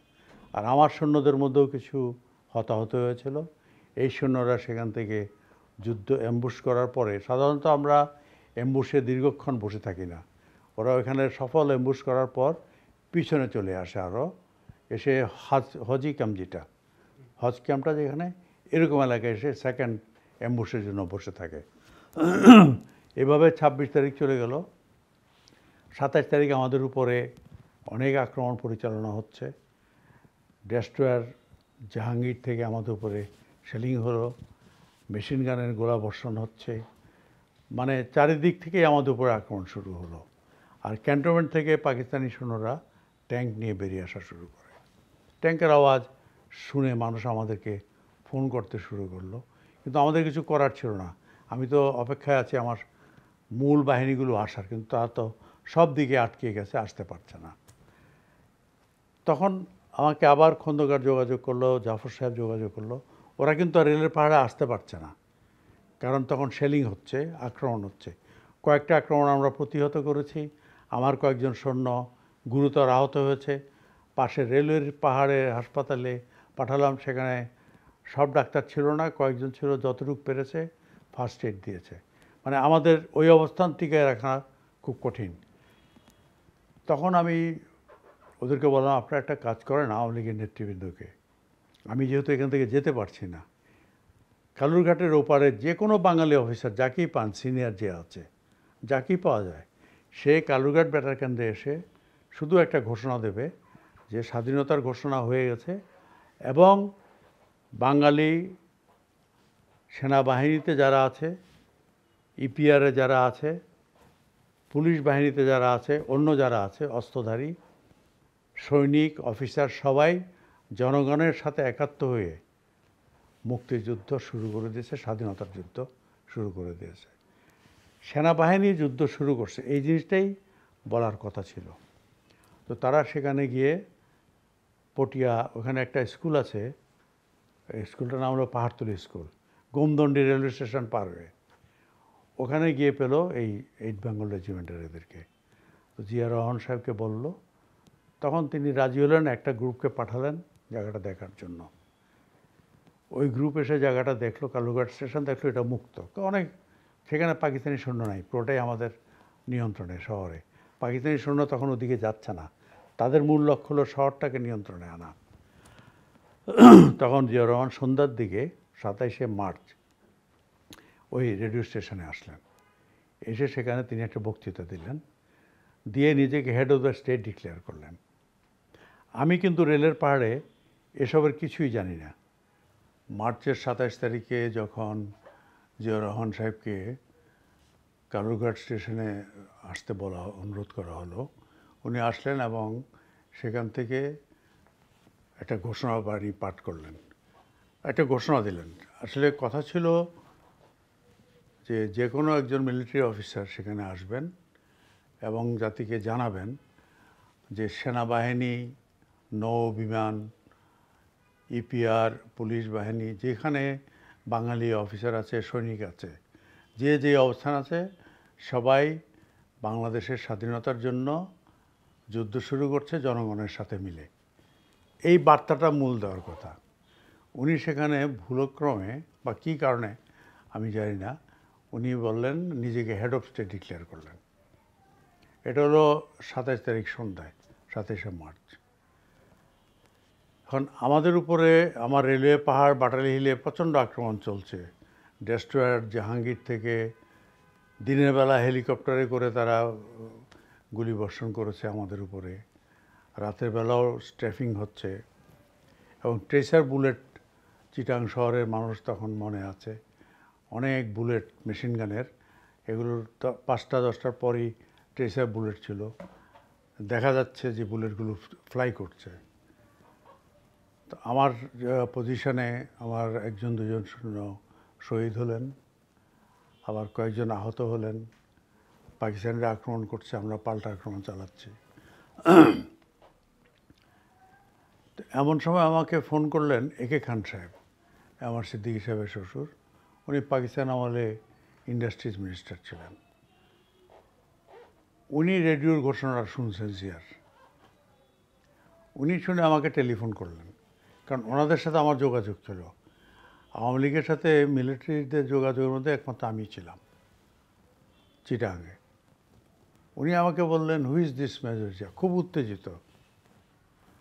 আমি তো যুদ্ধের মধ্যে, আমার উপরে গোলাবর্ষণ হচ্ছে, আমার সৈন্য শহীদ হয়েছেন, আহত হচ্ছে, তাদেরকে হাসপাতালে পাঠাতে হচ্ছে, চারিদিক থেকে আমার সৈন্যরা আটকে গেছে। তা আমি বললাম, কী হয়েছে বলেন। একে খান সাহেব বললেন যে উনি তো নিজেকে হেড অফ স্টেট ডিক্লেয়ার করছেন, তো এটা তো আপনাদের মিউটিনি বা কু, এ তো জনগণের যুদ্ধ না, তাহলে আমরা আপনাদের সাথে থাকবো না। আমি বললাম, দেখেন, এত উত্তেজিত হওয়ার কোনো কারণ নাই। জিয়াউর রহমানের সাথে আমার আগেও আলাপ ছিল, উনি তো আমাদের যুদ্ধে যোগ দেওয়ার কথা ছিল, কিন্তু শুনেছি উনি কালুরঘাট পার হয়ে চলে গেছেন। তখন রেডিওতে কি বলছেন আমি জানি না, আপনারা উনি কি বলা দরকার আপনার একটা ড্রাফট তৈরি করে ওনাকে পাঠান, উনি সেটাই পড়ে শোনাবেন। তখন তারা নেতৃবৃন্দরা বসে একটা ড্রাফট তৈরি করেন। সেই ড্রাফটটা জিয়াউর রহমান সাহেবকে রাত্রে গিয়ে দেওয়া হয়। দেওয়ার পরে সেই রাত্রে আর উনি আসেন নাই। 28 তারিখ সকালে তিনি আবার কালুরঘাট স্টেশনে আসেন, কারণ উনি দেখলেন যে উনি নিজেকে হেড অফ স্টেট ডিক্লেয়ার করে একজন লোকও তাকে সমর্থন দিচ্ছে না, মানুষ বিরূপ। তখন উনি বাধ্য হয়ে আওয়ামী লীগের নেতৃবৃন্দ যে ড্রাফট করেছে সেটা নিয়ে কালুরঘাট স্টেশনে আসলেন। 28 তারিখ সকালে এসে আবার রেডিও স্টেশনে ভাষণ দিলেন এবং এখানে তিনি বললেন, তার এই বক্তব্যটা হচ্ছে on behalf of Bangabandhu Sheikh Mujibur Rahman. তাহলে 26 তারিখ হান্নান সাহেব বিকাল দুপুর 2:30টার দিকে ঘোষণাবাণী পাঠ করলেন। 27 তারিখ জিয়াউর রহমান সাহেব সন্ধ্যার পরে একটা ভুল ঘোষণা দিলেন, নিজেকে হেড অফ স্টেট ডিক্লেয়ার করলেন। সংশোধন করে আওয়ামী লীগের ড্রাফটটাই উনি 28 তারিখ সকালে চূড়ান্তভাবে আবার পড়লেন। এটা হলো রেডিও স্টেশনের মূল ঘটনা। এটাকে নিয়ে অনেকে অনেক ধরনের কথা বলে, কিন্তু ঘটনাগুলো হলো এই 3টা সময় এবং তারিখ, এটাই সঠিক এবং এভাবেই বেতার কেন্দ্রটার ঘটনা ঘটে। এখন এই ট্রান্সমিটার স্টেশনটা ধ্বংস করার জন্য কমান্ডোদের একটা ব্যাটালিয়ানকে, একটা প্রায় 25 থেকে 30 জনের একটা গ্রুপকে স্পিড বোট করে কালুরঘাটের দিকে পাঠানো হয়। এই গ্রুপটা গিয়ে নামে কৃষি ভবনের পাশে, ওখানে একটা খাল আছে, খালের ভিতর ঢুকে, সেখানে ঢুকে তারা কৃষি ভবনে অবস্থান নেয়। এবং এই অবস্থানটা বাঙালিরা জেনে যায় সাথে সাথে। ওখানে একজন লোক কমান্ডোদের, সে একটা বাচ্চা ছেলেকে ডেকে বলল যে 20 টাকা দিয়ে বলল আমাদের জন্য 30 কাপ চা নিয়ে আসো, আর বাকি যেটা থাকবে, তখন তো খুব সস্তা ছিল, বাকি টাকা তুমি নিয়ে নিও। তো এখন চায়ের দোকানদার ভাবলো যে 30 জনের চা কেন এখানে যাবে, তো একজন দুইজন, এই 30 জন কারা? ওরা আবার আমাদের লোকজনকে জানিয়ে দিল। আমাদের লোকজন তখন এদিকে আসছে, তখন কমান্ডারও ওখান থেকে গুলি মারে। এটা 28 তারিখের ঘটনা সম্ভবত। কৃষি ভবন থেকে তারা একটা গুলি মারে। এই তখন সঙ্গে বুঝে গেল যে এখানে পাকিস্তানি সৈন্যরা ঢুকছে। সাথে সাথে আমাদের লোক এটাকে ঘেরাও করে, এখানে বেশ কিছুক্ষণ যুদ্ধ হয়, এবং সেই যুদ্ধে তাদের প্রায় 25 জন সেখানেই মারা যায়। ওইটার ভেতরে যেহেতু আমাদের সৈন্যরা রকেট লঞ্চার মারে, বাস্ট করে সব মারা যায় ওখানে গুরুতর আহত হয়ে। 4-5 জন ওখান থেকে পালিয়ে ক্রস কান্ট্রি, কালুরঘাটের ওখান থেকে ক্যান্টনমেন্ট, চট্টগ্রাম ক্যান্টনমেন্টের দিকে 4 মাইল দূরে ক্ষেতের মধ্যে দিয়ে যাওয়া শুরু করে। এর মধ্যে 2 জন ধরা পড়ে যায়, একটা খালের মধ্যে পড়ে, স্থানীয় লোকজন তাদের পিটিয়ে ওখানে মেরে ফেলে। বাকি 2 জন কোনো মতে রাতের অন্ধকারে ক্যান্টনমেন্টে এসে পৌঁছে যায়। কাজে এইটাও তাদের ব্যর্থ হয়। এদিকে 27 তারিখ বিকেলবেলা, 26 তারিখে যেহেতু অ্যাম্বুশ হলো কুমিরায়, এবং ইকবাল শহীদ শহরে ঢুকতে পারছিলেন না, ফাতমিও বেরোতে পারছিলেন না, যেহেতু রেলওয়ের পাহাড় এবং বাটালি হিলে আমাদের অবস্থান। এখন ইকবাল শহীদ তখন চেষ্টা করলো, কমান্ডো ব্যাটালিয়নকে বলল তোমরা আমার সাথে লিঙ্ক আপ করার চেষ্টা করো।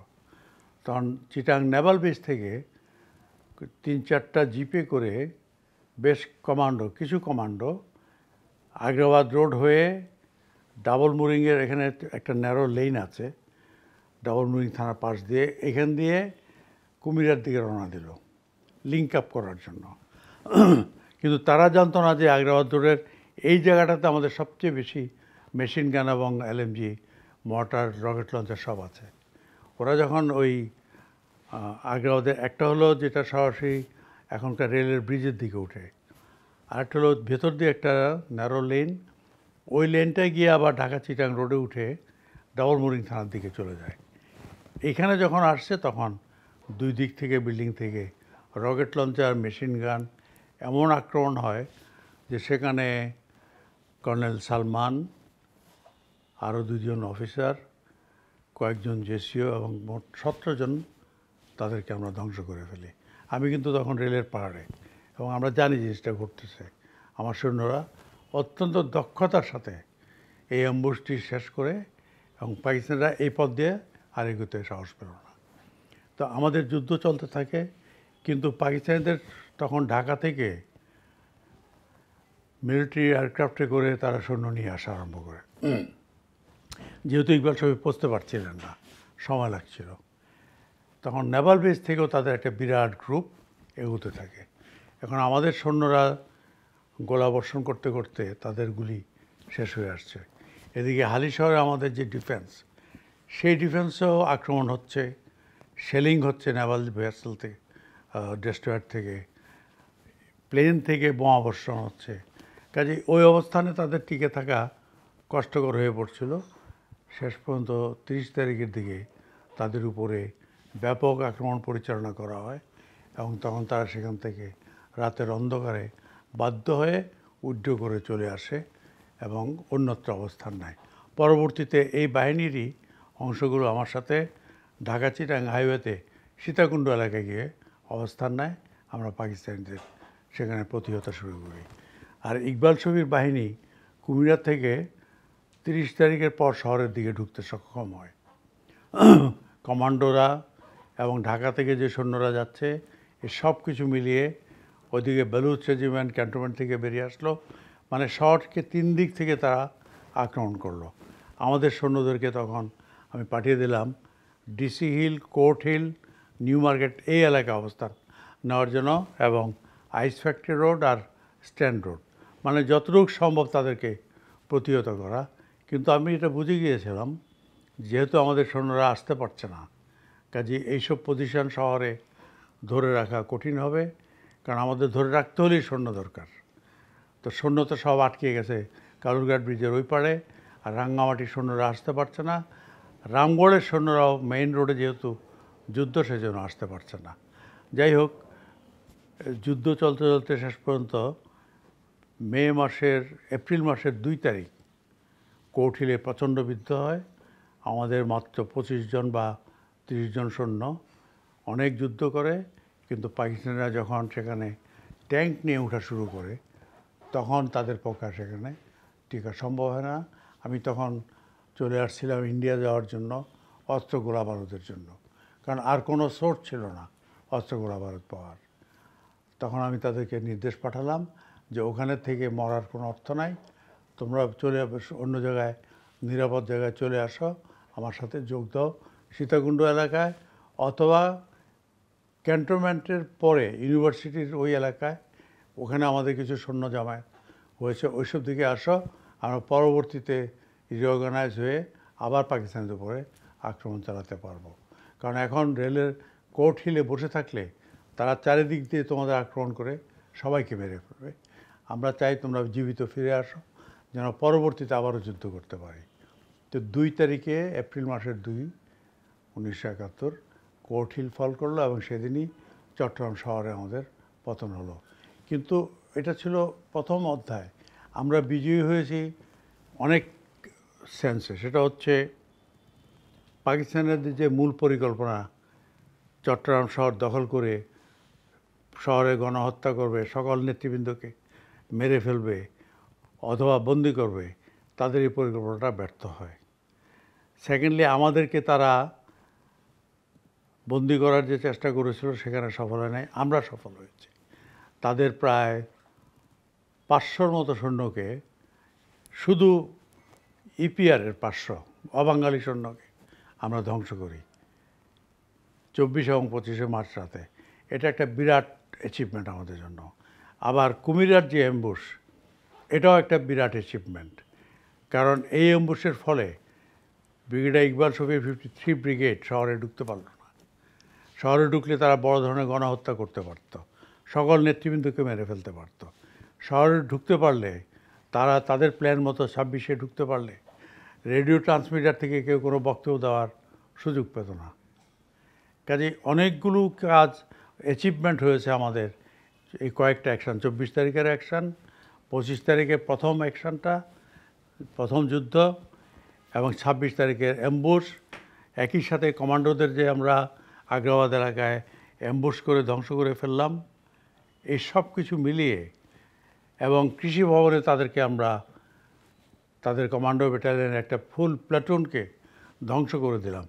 এই অ্যাচিভমেন্টগুলো কিন্তু মুক্তিযুদ্ধকে অনেক দূর এগিয়ে নিয়ে গেছে, এবং আমি মনে করব বাংলাদেশের মুক্তিযুদ্ধের ইতিহাসে চট্টগ্রামের এই যুদ্ধগুলো অত্যন্ত গুরুত্বপূর্ণ, তাৎপর্যপূর্ণ, এবং এগুলো একটা গভীর প্রভাব পড়েছিল মুক্তিযুদ্ধের পুরো 9 মাসে।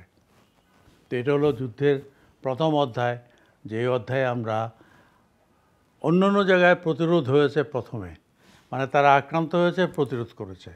এখানে আমি আক্রমণ করেছি, তারা প্রতিরোধ করার চেষ্টা করেছে, বা তারা আমাদের পাল্টা আক্রমণ করেছে। প্রতিরোধটা আমরা পরে করেছি, আমরা প্রথমে আক্রমণ করেছি। অন্য যে কোনো জায়গার সাথে চট্টগ্রামে আমার যুদ্ধের এখানে একটা বিরাট বৈশিষ্ট্যগত পার্থক্য। সেটা হচ্ছে তাদেরকে আক্রমণ করার সুযোগ আমি দিই নাই, আমি আগেই তাদেরকে আক্রমণ করছি। কিন্তু ক্যান্টনমেন্টে আমাদের বিপর্যয়টা সবচেয়ে ক্ষতিকর হয়ে পড়েছিল। কিন্তু এখন তো আর আমরা সেটা কিছু করতে পারবো না, সেটা অতীত হয়ে গেছে। দুর্ভাগ্যজনক যে একটু ভুলের জন্য সেখানে প্রায় 1200-র মতো বাঙালি সৈনিক, তাদেরকে বালুচ রেজিমেন্ট নির্বিচারে গুলি করে হত্যা করেছিল। অথচ আমরা যদি তাদেরকে সহায়তা করতে পারতাম, এদের মধ্যে অর্ধেকের বেশি লোক বেঁচে আসতে পারত। অনেকে আহত হতো, কিন্তু বেশিরভাগ লোক বেঁচে আসতে পারত। পাহাড়ি এলাকা দিয়ে যে কোনো দিক দিয়ে বেরিয়ে পরে অস্ত্র পেলে তারা একটা বিরাট যোদ্ধা বাহিনী আমাদের হাতে আসতো। যাই হোক, তারপরও আমরা চট্টগ্রামে বিরাট সাফল্য অর্জন করেছি। যেটা অনেক জায়গায় তারা করতে পারেনি। অনেক জায়গায় হয়েছে, অনেক জায়গায় পারেনি। আমার প্রস্তুতি ছিল, আমার সৈন্যদের প্রস্তুতি ছিল, রাজনৈতিক নেতৃবৃন্দের প্রস্তুতি ছিল, জনগণের মানসিক প্রস্তুতি ছিল এবং জনগণ চেয়েছিল, সেজন্য আমরা চট্টগ্রামের প্রথম দিকে সফল হয়েছি। স্যার, একটা হাইপোথেটিক্যাল কোশ্চেন, সেটা হচ্ছে যদি পূর্ণ শক্তি নিয়ে আপনি আক্রমণ করতে পারতেন, সেটা সামগ্রিক যুদ্ধের এর উপর কী ধরনের প্রভাব ফেলত? সেটা আমার যদি যে প্ল্যানটা ছিল, যদি আমার সৈন্যরা শহরে আসতে পারত, ক্যান্টনমেন্টটা জিয়াউর রহমান সাহেব এবং কর্নেল চৌধুরী সাহেবকে যদি হত্যা করা না হতো, আর জিয়াউর রহমান সাহেবের সৈন্যরা যদি ক্যান্টনমেন্টে যেত, বেলুচ রেজিমেন্টে আক্রমণ না করলে ওখানে আমরা প্রায় 1200 থেকে 1600 সৈন্য পেয়ে যেতাম, যারা আমাদের সাথে যোগ দিলে আমরা পোর্ট এলাকা নিয়ন্ত্রণ করে ফেলতে পারতাম, তারপরে নেভাল বেজ নিয়ন্ত্রণ করে ফেলতাম। তাহলে ঢাকা চট্টগ্রামের দিকে কোনো কিছু পাঠাতে পারতো না। কারণ আমার আরেকটা প্ল্যান ছিল, কাজগুলো শেষ হলে শহর নিয়ন্ত্রণে কম লোক রেখে বিমানবন্দর আর নৌঘাটিটা রাখতাম, বাকি সৈন্যদের পাঠাতাম শুভপুর ব্রিজে ডিফেন্স নেওয়ার জন্য আর ধুমঘাট ব্রিজে ডিফেন্স নেওয়ার জন্য। ধুমঘাট হলো মুহুরী নদীর ওখানে রেলওয়ে ব্রিজ, ওখানে একটা ডিফেন্স নিলে ঢাকা থেকে কোনো সৈন্য বাই রেল পাঠাতে পারবে না, আর শুভপুরে যখন ডিফেন্স নেব বাই রোড কোনো সৈন্য তারা পাঠাতে পারবে না। কিন্তু এটা সম্ভব হতো যদি আমার পরিকল্পনা মতো সব সৈন্যরা আসতে পারত। যেহেতু আসতে পারেনি, সেই জন্যই আমাদের বিপর্যয় হয়েছে। কিন্তু বিপর্যয় হলেও আমরা মনোবল হারাইনি। আমি জানতাম যে যেহেতু জনগণ আমাদের সাথে আছে, আমাদের যুদ্ধ চালিয়ে যেতে হবে। আমরা তো তখন কনভেনশনাল ওয়ারে যুদ্ধ করেছি সৈন্য দিয়ে। আমরা জানি যে একটা স্টেজে গেরিলা যুদ্ধ হবে, দুটো যুদ্ধই পাশাপাশি চলবে এবং আলটিমেটলি আমরা বিজয়ী হব। কাজে আমি যুদ্ধে সামগ্রিকভাবে মূল্যায়ন করব। চট্টগ্রাম শহরে আমার প্রস্তুতি থাকার ফলে আমরা অনেক সাফল্য অর্জন করেছি। হ্যাঁ, পাকিস্তানিরা পাল্টা আক্রমণ করে তাদের ব্যাপক শক্তি দিয়ে তারা আমাদের শহর থেকে বের করতে সক্ষম হয়েছে, কিন্তু আমরা তাদেরকে প্রতিহত করছি পদে পদে, এবং পরবর্তীতে এই 9 মাসের যুদ্ধ করে তাদের অনেক ক্ষয়ক্ষতি করে আমরা বিজয়ী হয়েছি। স্যার, সেক্টর কমান্ডার হিসেবে এই 9 মাসে যে যুদ্ধগুলো পরিচালিত হয়েছে, এর মধ্যে কোনো উল্লেখযোগ্য ঘটনা এবং চট্টগ্রামের যুদ্ধের যে সামগ্রিক চিত্রটা, সেটা যদি সংক্ষেপে একটু বলেন। উল্লেখযোগ্য আমি বলবো 24 তারিখ অত্যন্ত উল্লেখযোগ্য, অত্যন্ত গুরুত্বপূর্ণ। কারণ 24 তারিখে বাংলাদেশের কেউ কোথাও কোনো যুদ্ধ করেনি। সেদিনই আমরা সীমান্তের সব ফাঁড়ি দখল করে ফেলেছি।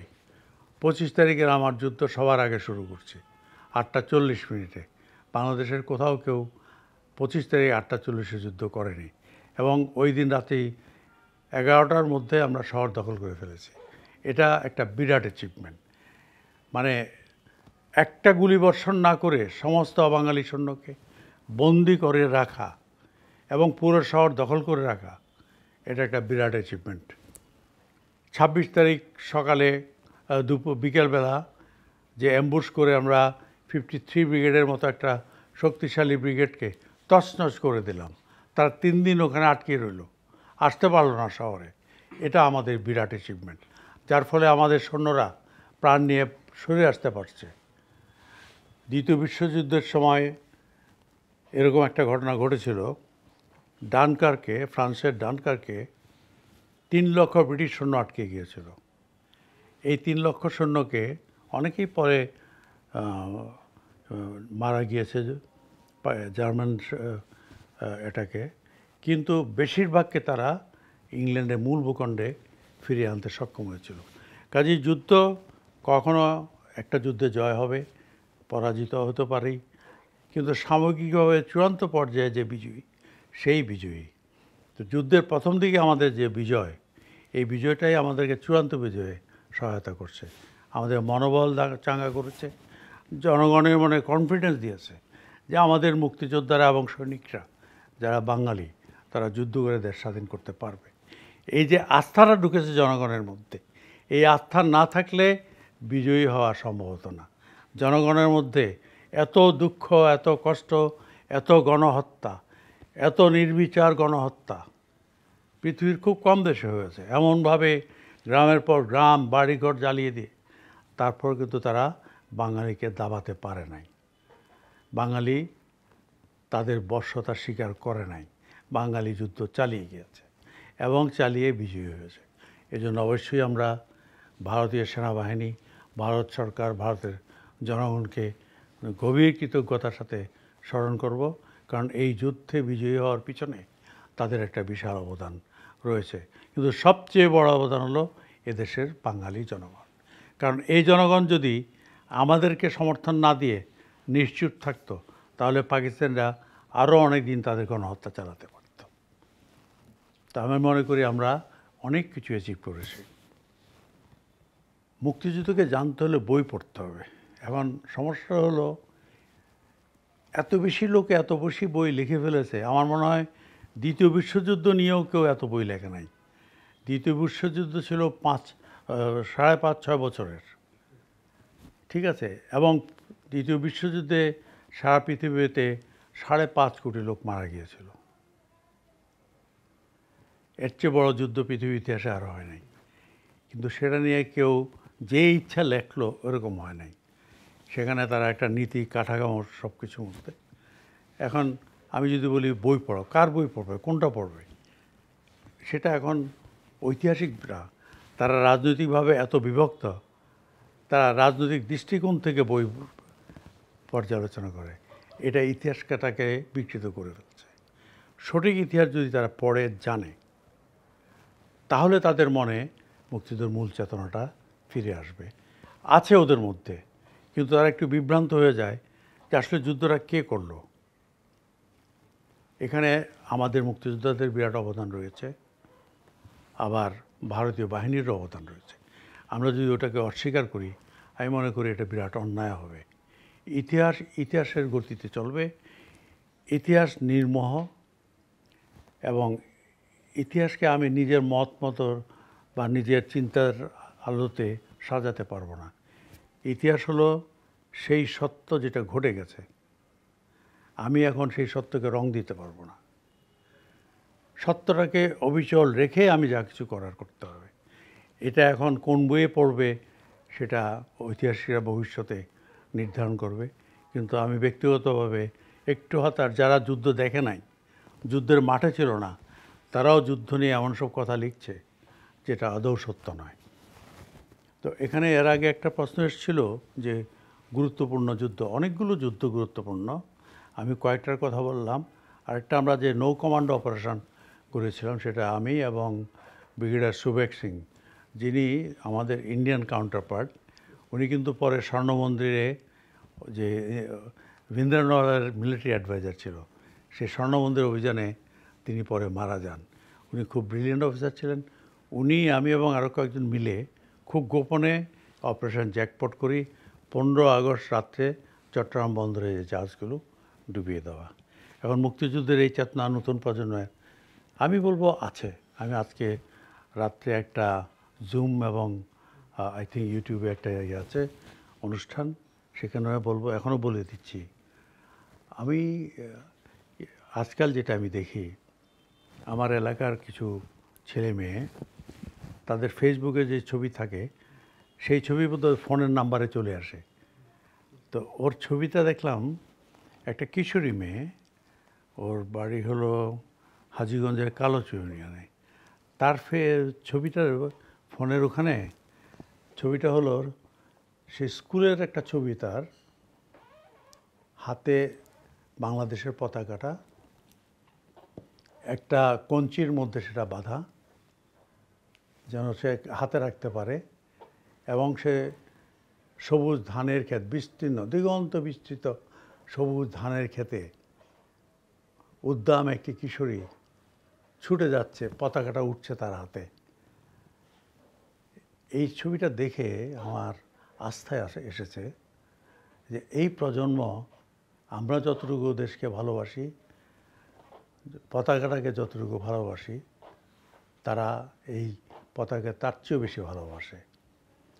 এবং 1971-এর 16ই মার্চ যখন পাকিস্তানিরা আত্মসমর্পণ করে, আমাদের কাছে আত্মসমর্পণ করে চট্টগ্রামের ভাটিয়ারি এলাকায়, বিকেল তখন 4:45 মতো, তখন তাদেরকে আমি বললাম যে আজকে আর শহরে ঢুকে আত্মসমর্পণ দেবো না। কালকে আত্মসমর্পণ করবে, কিছু সার্কিট হাউসে আসবে আত্মসমর্পণ করতে, মূল বাহিনীগুলো সৈনিকরা চলে যাবে ক্যান্টনমেন্টে, সেখানে আত্মসমর্পণ করবে। আর যারা নেভি এবং এয়ারফোর্স তারা নেভাল বেসে আত্মসমর্পণ করবে। তো 17 তারিখ সকালে কিন্তু আমরা আত্মসমর্পণটা নেই চট্টগ্রামে। সেখানে গিয়ে আমি ঢুকেছি শহরে, একটা গাড়ি, আমার এক পরিচিত লোকের গাড়িতে গেলাম, কারণ ওখানকার ব্রিজটা ভেঙে দিয়েছিল পাকিস্তানিরা। তো আমি খালটা পার হয়ে অপর পাড়ে গিয়ে একজন পরিচিত লোকের গাড়িতে উঠে শহরে চলে আসলাম। একটা ব্যাটালিয়নকে আগেই পাঠিয়ে দিয়েছিলাম সার্কিট হাউসটা এরিয়াটা নিয়ন্ত্রণ নেওয়ার জন্য। তো সেখানে গিয়ে দেখলাম এর মধ্যেই হাজার হাজার মানুষ ছুটে আসছে, নারী পুরুষ শিশু, যারা এতদিন ঘর থেকে বেরোবার সাহস পেত না। মহিলারা তো বেরোতেই না। সেখানে আমি দেখলাম অনেক মহিলা যারা অল্প বয়সী দ্রুতপন সন্তান, সেই সব বাচ্চাদেরকে কোলে নিয়ে স্যান্ডেল পরতেও ভুলে গেছে, ঘরে যেভাবে ছিল দৌড়ে বেরিয়ে আসছে। সারা শহরে একটা আওয়াজ, মুক্তিযোদ্ধারা এসছে। এই যে অভূতপূর্ব দৃশ্য, যাই হোক আমি সেখানে গেলাম। আমি অনেক ধীর স্থির ছিলাম, কারণ 9 মাসের যুদ্ধ আমাকে আরও ধীর স্থির করে দিয়েছিল। এখানে যুদ্ধে উত্তেজনার কোনো অবকাশ নাই, আবেগেরও অবকাশ খুব কম। তারপর আমরা আবেগ আসে, আবেগটাকে চাপিয়ে রাখি, প্রকাশ হতে দিই না। তো আমার সাথে একটা প্যাকেট ছিল, এই যুদ্ধের 9 মাস প্যাকেটটা আমি সাথে রেখেছিলাম। সেই প্যাকেটটা নিয়ে আমার সৈন্যরা আমি সেখানে গেলাম। সার্কিট হাউসে তখনও ফ্ল্যাগ পোস্টে পাকিস্তানের ফ্ল্যাগটা, ওটাকে নামিয়ে ফেলা হলো। আমার হাতে যে প্যাকেটটা খুললাম, সেখানে একটা বড় ফ্ল্যাগ, একটা ছোট ফ্ল্যাগ বাংলাদেশের। তো বাংলাদেশের বড় ফ্ল্যাগটা সেটাতে লাগালাম।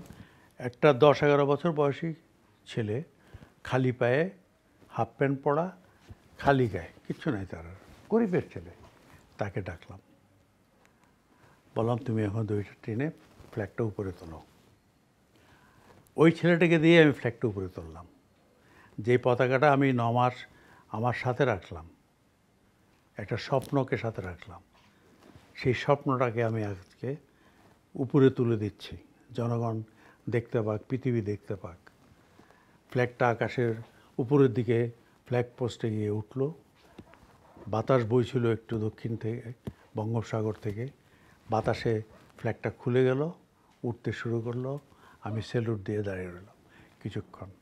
এই শিশুটিকে দিয়ে ফ্ল্যাগটা তোলার পিছনে আমার যে মনোভাবটা কাজ করেছে, সেটা হলো একটা নতুন প্রজন্ম এবং অনাগত ভবিষ্যতের সব প্রজন্মকে একটা বার্তা দেওয়া, যে তোমাদের জন্য আমরা এই পতাকা বহন করে এত দূর এনেছি, তোমাদের দিয়ে পতাকাটাকে তুলে দিলাম।